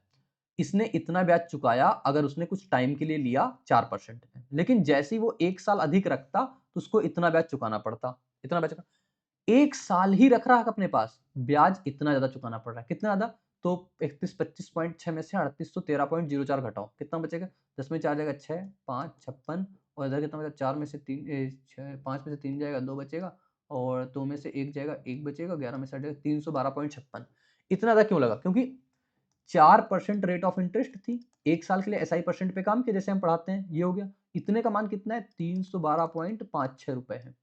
क्योंकि 1 साल अधिक मिला, कितनी रेट ऑफ इंटरेस्ट मिली होगी 1 साल में अधिक? 4% तो मिली होगी, 4% का मान इतना है। तो 1% का मान कितना आ जाएगा? 4 से काटेंगे, 4 सत्ते 28, 4 सत्ते 28, 3 बचा, 4 अट्ठे 32, 4 एकम 4, 4 चौको 16, ये आया निकल के। तो हम प्रिंसिपल निकाल लेते हैं। प्रिंसिपल अपने आप 100% होता है। 100% का मान कितना आ जाएगा? 100 से गुणा कराओगे 78 14 आ जाएगा। हमसे कह रहा है वास्तव में कितने वर्षों के लिए ऋण लिया था? कितना ब्याज चुका रहा है? ब्याज चुका रहा है, अब एसआई वाला लगा लेते हैं। इतना ब्याज चुका रहा है। कितना ऋण लिया था? 1874। कितने सालों के लिए? 30 सालों के लिए। कितने परसेंट पे? 4% के हिसाब से 100। डेसिमल हटाएंगे, 2 जीरो लगाएंगे, 2 जीरो से 2 जीरो गया। अब 4 से काट लो सबसे पहले। 4 से काटेंगे, 4 सत्ते 28, 4 तियां 12, 1 बचा, 4 दो का 8, 4 छः का 24। ये अब इसका देखो कितने गुना लग रहा है हमें? 9 गुना लग रहा है क्या?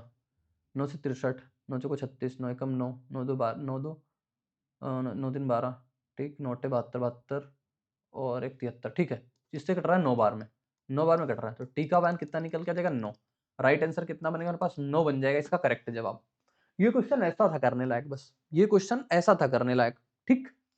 ऐसा ही इसके 2 क्वेश्चन लगे हुए हैं, 2 क्वेश्चन आप सभी अटेम्प्ट करना। एक क्वेश्चन ये लिखा हुआ है, काफी लोगों का डाउट था, मिल्कमैन वाले करा दो, मिल्कमैन वाले करा दो, देखो कराते हैं। एक दूध विक्रेता शुद्ध दूध बेचकर 20% लाभ कमाता है। वह दूध में कुछ पानी मिलाकर और प्रति लीटर विक्रय मूल्य का, यानी जितना पहले विक्रय मूल्य उतना आज भी है, 44% लाभ प्राप्त करना चाहता है, उसे दूध में कितने अनुपात में पानी मिलाना चाहिए? अच्छा आप बताओ, आपके पास प्योर दूध है, अगर प्योर दूध आप प्योर दूध बेचने जा रहे हो तो यानी कि आपने सीपी ज्यादा रखा होगा, तभी तो प्रॉफिट होगा। अगर मान लो आपने 90 रुपए का खरीदा, 90 रुपए लीटर दूध खरीदा और आप इसको 100 में बेचोगे, तभी तो कहोगे हाँ यार मेरा शुद्ध दूध पे प्रॉफिट है, पानी वानी कुछ नहीं मिलाया, पानी वानी कुछ नहीं मिलाया। तो ये इसका कहने का मतलब पहली लाइन का यही है, शुद्ध दूध बेचा है, 20% लाभ कमाया है, मतलब कि वो 5 की चीज वो 6 पे बेच रहा है। पहली बात तो ये हुई। अब कह रहा है वह दूध में कुछ पानी मिलाकर और प्रति लीटर विक्रय मूल्य को प्रति, विक्रय मूल्य यही है, 5 की चीज 6 पे बेची जा रही है। तो मैं कहता हूं मिल्क अगर शुद्ध मिल्क है, मिल्क वाटर हमारे पास, मिल्क प्लस वाटर, वही डिसऑनेस्ट शॉपकीपर और लगा रहा हूं कंसेप्ट, एसपी बटे सीपी पे काम, ठीक। कितने की चीज थी? 5 की चीज थी, ग्राहक से 6 रुपए ले रहा है, पहली बात तो ये। और इस कदर वो प्रॉफिट कितना कमा रहा है? 44% लाभ प्राप्त करना चाहता है। 44% लाभ का मतलब 100 की चीज 144 में उसको लेना चाहता है। हम कहते हैं ना डिसऑनेस्ट शॉपकीपर में एसपी बटे सीपी पे काम करते चलते हैं। 5 से काटते हैं इसको 20 बार में, 6 से काट लेते हैं इसको कितनी बार में? 6 दो का 12, 6 चौको 24, 4 से काटेंगे 4 छक्का 24, 4 पंचे 20। तो आप देखो कितने आसानी से मिल्क प्लस वाटर बटे मिल्क का मान जो आ जाएगा 6 बटे का 5। आप अच्छा बताओ, अगर 5 मिल्क है और वाटर कितना हो जाएगा फिर? 1, क्योंकि टोटल 6 है। तो कह रहा है वाटर का भाग बताओ कितना है? वाटर कितना भाग मिलाएगा? 1 बटे 6, क्योंकि टोटल वाटर 1 टोटल 6, तो 1 बटे 6 भाग मिलाया गया। ये पटवारी का क्वेश्चन है, एमपी पटवारी का, एमपी पटवारी का क्वेश्चन है। राइट आंसर अपने पास 1 बटे 6 निकल के आएगा, ठीक। ये हो गया इसका करेक्ट जवाब। आगे 2 क्वेश्चन ऐसे मिल्कमैन वाले मैंने डाल दिए, इनके सैंपल हैं, आप सभी जरूर अटेम्प्ट करना। एक क्वेश्चन ये लिखा हुआ है, क्या कह रहा है? राजा एक कुर्सी पर क्रमशः 20%, 20%, 10% की छूट देता है, जबकि कर्ण एक मेज पर 30%, 20% की छूट देता है। यहाँ पे हमें सक्सेसिव डिस्काउंट वाला कंसेप्ट लगाना पड़ेगा। मेज का अंकित मूल्य कुर्सी के अंकित मूल्य से 100 रुपए अधिक है, तो उनके विक्रय मूल्यों का अंतर इतना है, तो कुर्सी और मेज के अंकित मूल्य का योग बताओ। सबसे पहले मैं एमपी लिखता हूँ, हमारे पास किसका है? हमारे पास एक कुर्सी है यानी कि चेयर है, और एक हमारे पास टेबल है, तो टेबल लिखेंगे, ठीक। इसका एमपी अगर कह रहा है हमारे पास मेज का अंकित मूल्य कुर्सी के अंकित मूल्य 100 अधिक है, मेज का अगर x प्लस 100 होगा, ये इसका एमपी आ गया।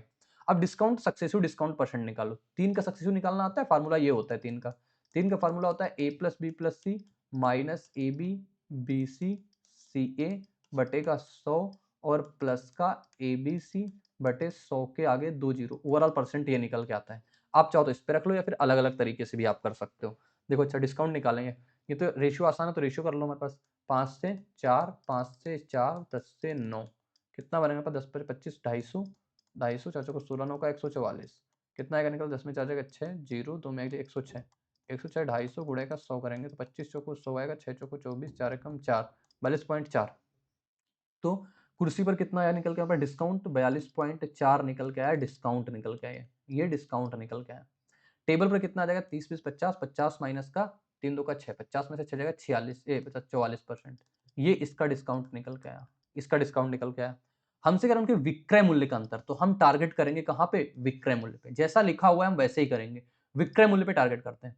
अच्छा बताओ इसका x अगर MP था, विक्रय मूल्य कितना हो जाएगा, विक्रय मूल्य कितना आएगा, विक्रय मूल्य 100% में से घटा दो, 100 में से 42 जाएगा, कितना बचेगा पास 58, 58 में से 0.4 जाएगा 57.6, तो ये बचेगा 57.6% बटेगा 100, अंतर दिया हुआ ना माइनस लगाएंगे, x प्लस 100 पे, x प्लस 100 पे कितना 44, 44 मतलब कितने का अंतर 56 का, बटे कितना करेंगे 100 करेंगे, बराबर कितना अंतर है 48 का। ये अब 57 पॉइंट में से 56 घटाएंगे तो कितना बचेगा 1.6 बटेगा 100x बचा, 100 उधर जाके जुड़ जाएगा हमारे पास, कितना हो जाएगा, नहीं नहीं 100 नहीं 56, क्योंकि 100 से 100 कट जाएगा ना, 100 से 100 कटेगा, 56 जाके उधर जुड़ेगा, है ना, यही तो होगा, 56 जाके उधर अगर मैं जोड़ दूंगा तो 8 से 14 5 4 9 1 10 104 हो जाएगा, 104 होगा ना, सही 5 4 9 8 से 14 5 4 9 1 10 104, तो कट नहीं रहा लेकिन ना। अंकित मूल्य का योग देखते हैं, चलो आओ देखते हैं, कटा इसके बार में, 4 से काटेंगे 4 बार में, 4 से काटेंगे इसको 25 बार में, 4 से काटते हैं इसको 4 2 का 8 4 6 का 24, तो x का मान कितना आ जाएगा हमारे पास 25 26, 25 25 कितना होता है बस, सही किया ना, कोई दिक्कत तो नहीं है, 4 से काटा है 25 बार में 1.6 बटे का 100, बाकी तो ठीक ही लग रहा है हमें। चलो देखते हैं इसका, 25 छक्का 150 होता है, 15 लगा 25 50 50 15 कितना होता है, 50 15 होता है 65, ये लेकिन ज़्यादा क्यों जा रहा है, कुछ ना कुछ तो अंगा हुआ है, कहीं जीरो जीरो ने ज़्यादा तो नहीं ले लिया, कहीं जीरो जीरो मैंने ज़्यादा तो नहीं ले लिया, 650 ही होगा, हो सकता है कहीं मैंने जीरो ज़्यादा टैकल कर लिया हो।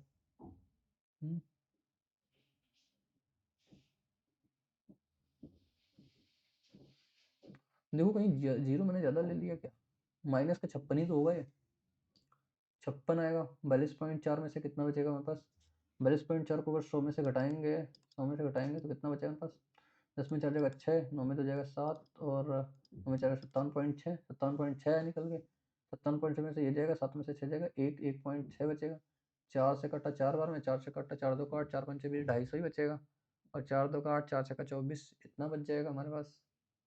हाँ क्यों, ये 650 और कह रहा दोनों का मेज और अंकित मूल्य का योग बताओ, 650 ये और 750 से, 7 6 13 13 4 1400, 1400 उत्तर भी नहीं है, करेंगे तो ऐसे ही यार, कहीं कैलकुलेशन मिस्टेक हो सकती है, मैं इतना मान सकता हूँ बस। यदि मेज का अंकित मूल्य कुर्सी के अंकित मूल्य से 100 रुपये अधिक है, उनके विक्रय मूल्यों का अंतर 42 है, विक्रय मूल्य पे ही तो टारगेट कर रहे हैं, 20 20 10, जबकि करण एक मेज पर इतने की छूट देता है,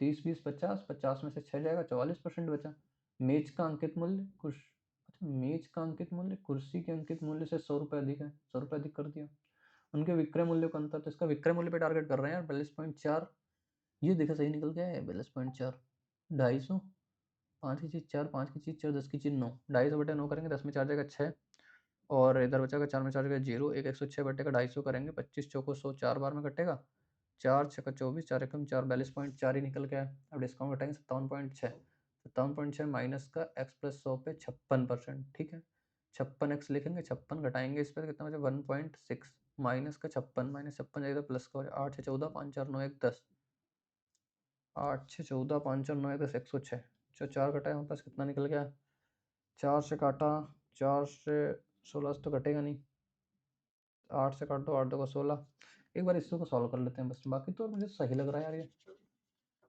बाकी तो मुझे सही लग रहा है, कैलकुलेशन मिस्टेक हो तो फिर आप इसके बाद देखना, 1.6x बटे का 100 बचेगा, बराबर 56 उधर जाएगा तो 104 आया, डेसिमल हटाया 2 जीरो, 8 से काटेंगे 8 2 का 16, 8 से काटेंगे 13 बार में, 2 से काटा इसको 50 बार में, 2 से काटा इसको 500 बार में, तो एक्स ओवर निकल के आ रहा 6500 निकल के आ रहा मेरा, कहीं ना कहीं कुछ ना कुछ तो मिस्टेक कर दी मैंने मुझे लग रहा है, लेकिन लिखेंगे तो इसको ऐसे ही, चलो इसको बात को चेक कर लेंगे ना, अभी बात को चेक कर लेंगे। आगे देखो हमारे पास ये, आगे क्वेश्चन हमारे पास ये लिखा हुआ है, एक दुकानदार को किसी वस्तु के मूल्य में 18% की वृद्धि करके उस पर x% की छूट देने पर 207 रुपए का नुकसान होता है। उसी वस्तु पर वृद्धि परसेंट को छूट परसेंट से बदलने पर उसे 45 रुपए का लाभ होता है। x का मान बताओ। मतलब ये लाइन बड़ी अच्छी लिखी हुई है, उसी वस्तु पर वृद्धि परसेंट को छूट परसेंट से बदलने पर, मतलब वृद्धि को छूट से बदल दिया जाए। जितनी पहले वृद्धि कर रहा था अब डिस्काउंट कर दे, और जितनी पहले डिस्काउंट दे रहा था उसको अब वृद्धि कर दे। तो मुझे लगता है ऑप्शन से करना ज्यादा बेहतर होगा। पहले एमपी बटे सीपी पे ही काम करेंगे हम, एमपी बटे सीपी पे ही काम करेंगे। पहले क्या हो रहा, 18% की वृद्धि कर रहा, मतलब 100 की चीज पे 118 कर रहा है। डिस्काउंट दे रहा है एक्स, ऑप्शन रखो, सबसे पहले आसान ऑप्शन रखना, 18 मत रखना, पहले 20 रखता हूँ। 20 पे चेक करता हूँ, 20 पे क्या हो जाएगा, 5 की चीज 6, 5 की चीज पे 6 मिलेगा हमारे पास, ठीक। 5 की चीज पे 6 मिलेगा, 20% नहीं, डिस्काउंट दे रहा ना, 5 की चीज 4 पे जा रही होगी, 5 की चीज 4 पे जा रही होगी, 4 से काटेंगे 25 बार में, 25 मतलब 125 से 118, कितने का कम का प्रॉफिट हो रहा है, 7, 7 का 7 का फर्क आ रहा है ना, 7 का लॉस, 7 का लॉस 207, 7 से कट ही नहीं रहा पूरा, तो ये तो नहीं, ये तो इसको भी, जिसको नहीं ले सकते, 7 से कट नहीं रहा। 24 अभी रखेंगे नहीं, बात को चेक करेंगे। 25, क्योंकि जिसका इसका फ्रैक्शन आसान होता है ना उस पे काम कर लेते हैं। एमपी बटे सीपी कितना, 100 से 118 रखा, 25% क्या होता है, 4 की चीज 3 पे बिकी होगी, कितना निकल के आएगा हमारे पास, ये कुछ कट रहा है, कुछ कट रहा है क्या, देखते हैं। 400 से 8 3 का 24, 2 लगा करते हैं 33, 33 दो कितना होता है, 33 दो 35, कितने का अंतर निकल के आ रहा है हमारे पास, 4 6 बचेगा, और इधर 9 में से 5 जाएगा, 4 46 बचेगा, 46 यूनिट का मान 207, 23 से कटता है, 23 2 का 46, 23 9 का 207, 1 यूनिट का मान 9 बटे का 2 निकल के आ जाएगा। दूसरे वाले पर रख के देखते हैं, अगर ये चीज बन जाएगी तो बात सही है, नहीं बनती है तो बात गलत है। हम कहते हैं हमारे पास अब क्या करा, उसी वस्तु पर वृद्धि परसेंट छूट परसेंट, छूट कर दें, मैं 25%, 25 की छूट कर दें, यानी 25 को मार्कअप कर दें। 25 को मार्कअप करेंगे मतलब 4 की चीज पे 5 लगा देंगे। 18% की छूट देंगे, मतलब 100 की छूट 18 पे देंगे, नहीं 82 में बेचेंगे। तो अब एस बटे सीपी का जो रेशियो निकल गया, 5 से काटेंगे 20 बार में, 2 से काटेंगे 2 बार में, 2 से काटेंगे 2 चौको 8, 41, 41 बटे का 40, 1 का अंतर। अच्छा बताओ यहाँ पे सीपी कितना निकल के आ जाएगा, सीपी निकल के आएगा 400 गुणा 9 बटे का 2, वेरीफाई करना ही पड़ेगा यार, 1800, सीपी निकल के आया 1800। अब 1800 सीपी हुआ, मतलब 40 यूनिट का मान कितना आ जाएगा, 1800, 1800, अगर 45 मिल गया तो बात सही है। तो काटेंगे, 2 से काटेगा इसको, 4 से काटा इसको, 45 बार मिल गया 45, तो उत्तर अपने पास यही सही हो जाएगा, बस उत्तर यही सही हो जाएगा। ऑप्शन सही करने में इसकी भलाई है, अदरवाइज इसको तो बड़ा 2 क्वाड्रेटिक बन जाएंगी और उसको सॉल्व करना पड़ेगा, हालत खराब हो जाएगी उसको सॉल्व करने में। बाई ऑप्शन जाओ इसको करके, बाई ऑप्शन इसको टैकल कर पाएंगे, ठीक। आगे एक क्वेश्चन ये लिखा हुआ है, सैंपल है तो अच्छा आप करोगे इसको। एक क्वेश्चन ये लिखा हुआ है, दो व्यक्ति ए और बी क्रमशः 2/3 3/4 के अनुपात में साझेदारी करते हैं। एक्स महीने बाद बी अपनी प्रारंभिक निवेश राशि का 40% निकाल लेता है और ए अपनी प्रारंभिक राशि निवेश राशि में 25% जोड़ देता है।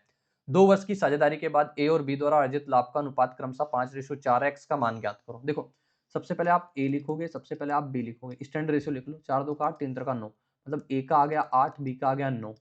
एक्स महीने के बाद बी अपनी प्रारंभिक निवेश की राशि का 40% निकाल लेता है। अगर एक्स महीने तक इतना लगा रहा, फिर 40% निकाल लिया, यानी 60% बचा, यानी कि 9 का 60% कितना होता है, 9 का 60% 3/5, इतना बचा। अपनी निवेश राशि में 25 बी और निकाल लेता है एक्स महीने के बाद। कितने महीने तक व्यापार चल रहा है, पूरा व्यापार चल रहा है 2 वर्ष तक, तो एक्स महीने हो गए, 24 माइनस एक्स बचेंगे, इतने महीने ये रहा।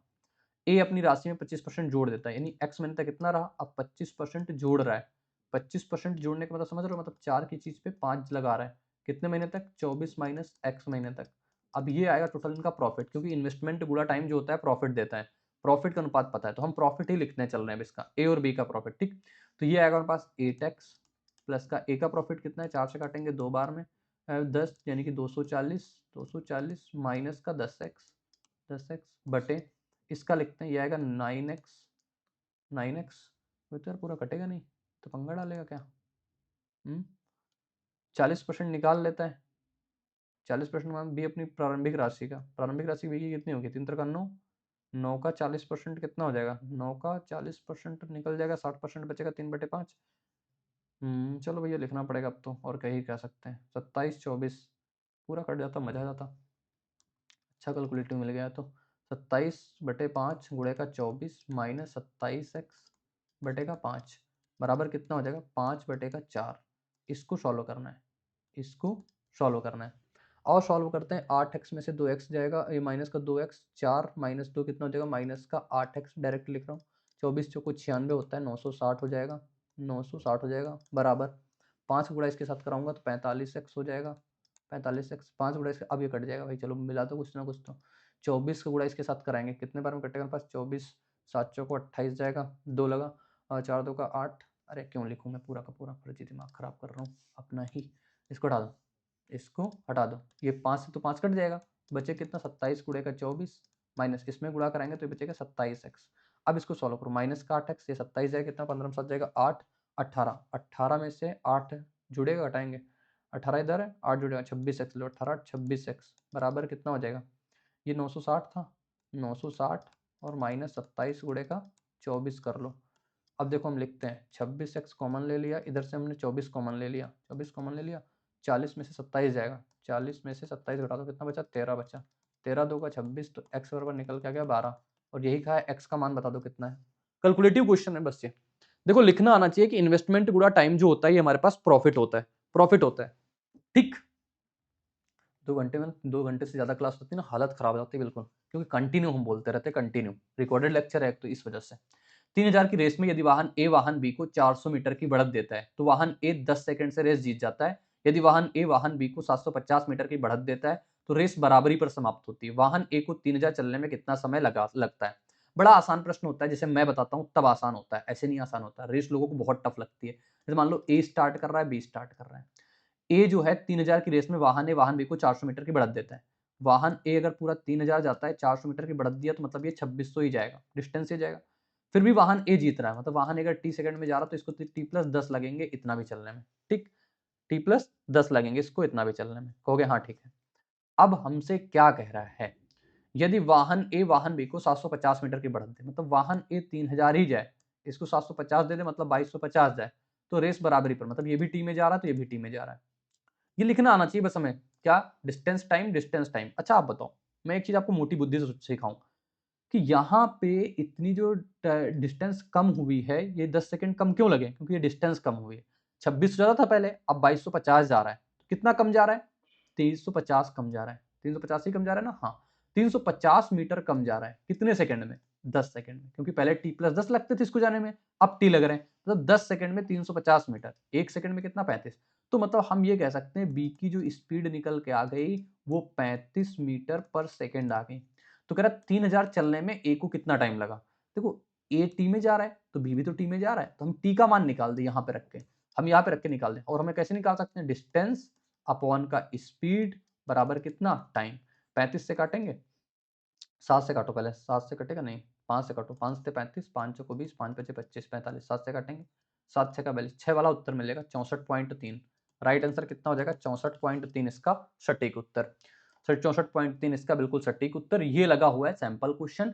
और भाई आप जहां कहीं पढ़ते हो, जिस किसी लाइब्रेरी में, जहां कहीं आसपास भी, आप अपने दोस्तों, छोटे भाई बंधुओं को, अपने रिश्तेदारों को, अपने रिलेटिव्स को मतलब बताओ कि ये चैनल बड़ा अच्छा है, कंटेंट बड़ा क्वालिटी प्रोवाइड किया जाता है, एग्जाम ओरिएंटेड अप्रोच के साथ प्रोवाइड किया जाता है।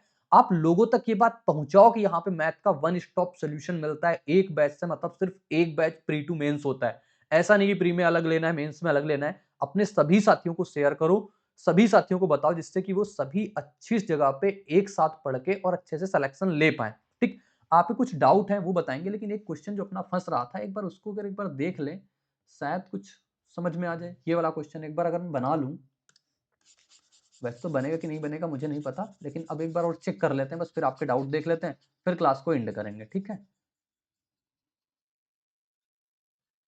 ये मैं सक्सेसिव तो सही निकाला हूँ, कितना निकला था एक बार, लेकिन फिर से करेंगे पूरा, कोई दिक्कत नहीं है अपन को। क्या करना पास, 20 20 10, राजा एक कुर्सी पर, मतलब ये चेयर हो गई हमारे पास, और ये हमारे पास टेबल हो गई। टेबल पर जा रहा 30 20 की छूट है, यानी 30 20 50, 50 में से 6 जाएगा, 44% का डिस्काउंट है।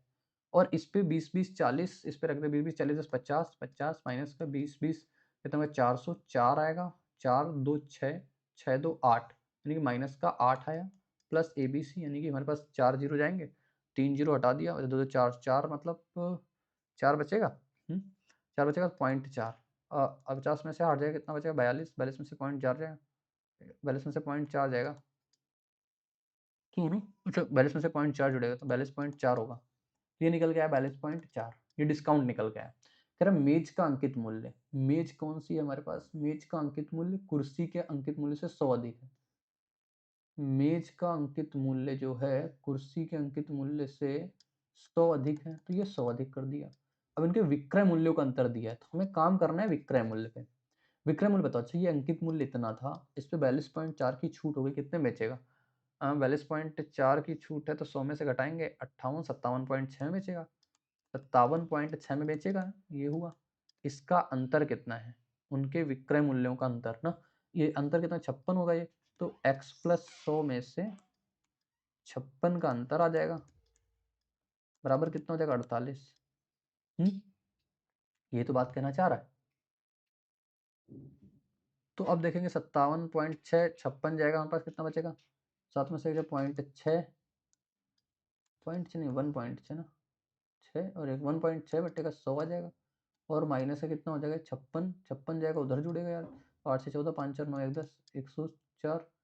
अब इसको मैंने जीरो लगाया था नीचे, 4 से काटा था 4 बार में, 4 से काटा था इसको 25 बार में, 4 से काटा था इसको, 4 2 का 8, 4 6 का 24, 26 गुणा 25, तो ज़्यादा जा रहा था आंसर ना। क्या कहीं ये ऐसा तो नहीं कर रहे हैं, उल्टा कर रहे हो ये, इसको आगे तो नहीं ला रहे हैं 56x को, एक बार देख लेते हैं इसको करके, क्या पता ये ऐसा बना रहा हूँ, लेकिन ऐसा होना नहीं चाहिए।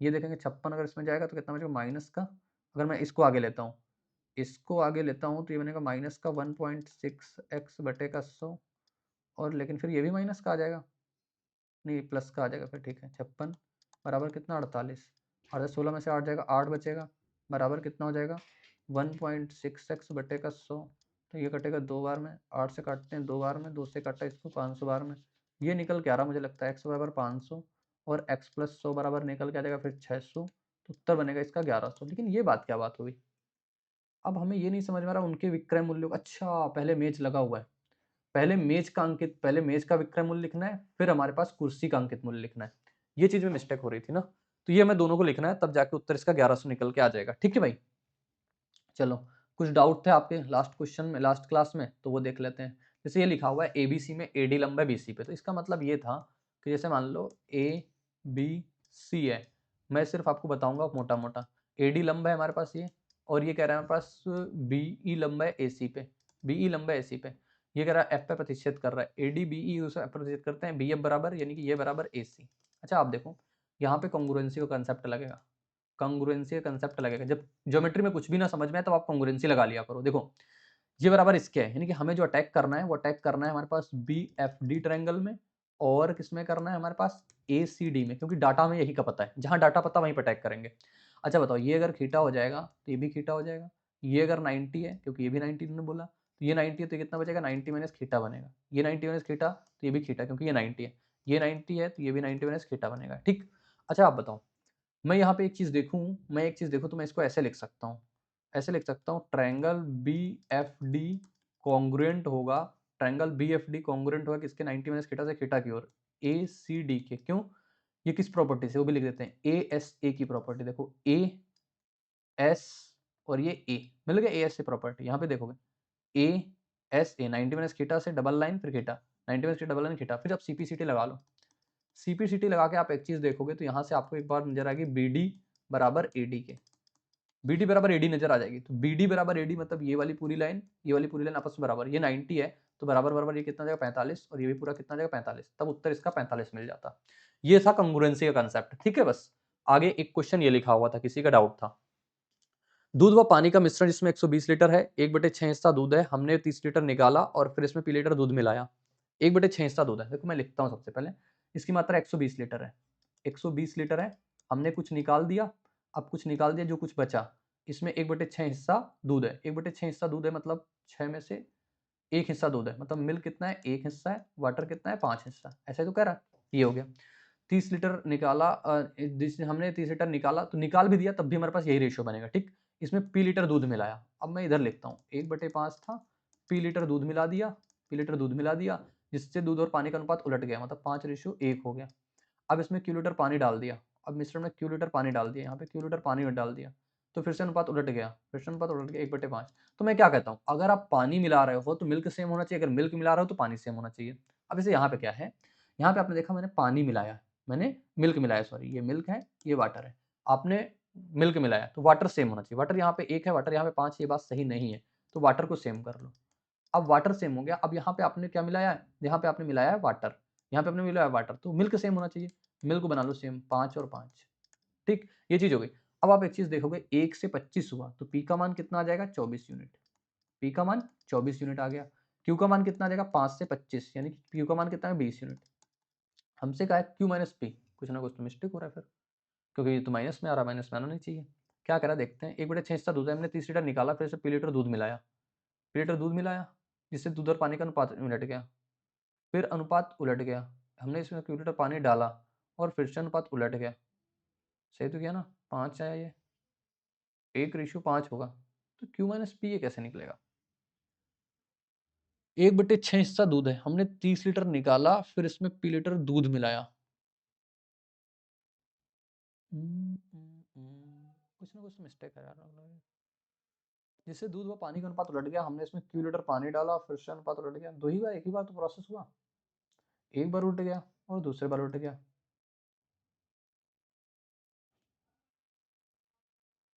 क्यों ना?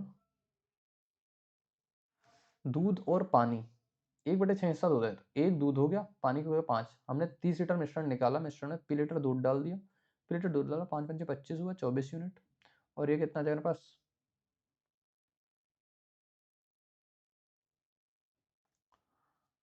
क्यू लीटर पानी डाला, 5 से 25, यानी कि हुआ 20 यूनिट। पता नहीं इसमें मतलब क्वेश्चन में एरर है या फिर कुछ पढ़ने में कुछ मिस्टेक हो रही है। हटाते हैं इसको ना। एक क्वेश्चन ये लिखा हुआ है कोलिनियर वाला। कोलिनियर में क्या होता है? एरिया, यार ऐसा क्वेश्चन बताया तो था, किसका डाउट था पता नहीं। एरिया क्या होता है? 0 होता है। शिफ्ट कर लो, -1 -2 करेंगे तो 0 0 आ जाएगा हमारे पास। 3 -3 -3 क्या, -1 करेंगे ना, -1 -2 करेंगे तो कितना आएगा? 2,2। और यहाँ -1 -2 करेंगे तो कितना आएगा हमारे पास? 4, -1 -2। तो आप कैसे लिखते हो एरिया?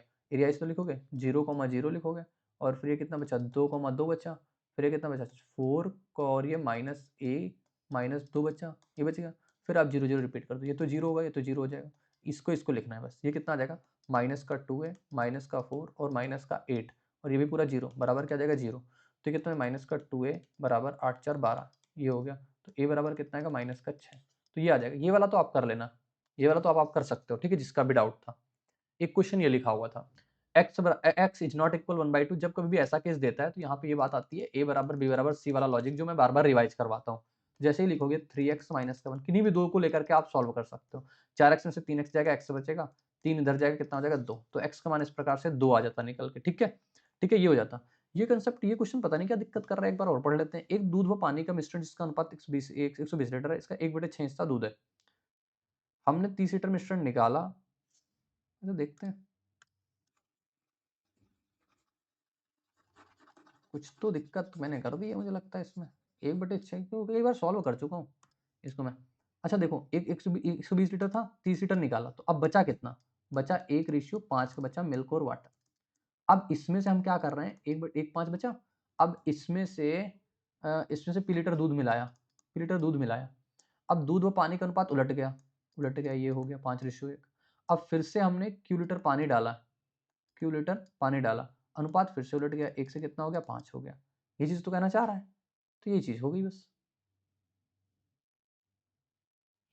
2 बार ही तो अनुपात उलट रहा है, हाँ ठीक थे।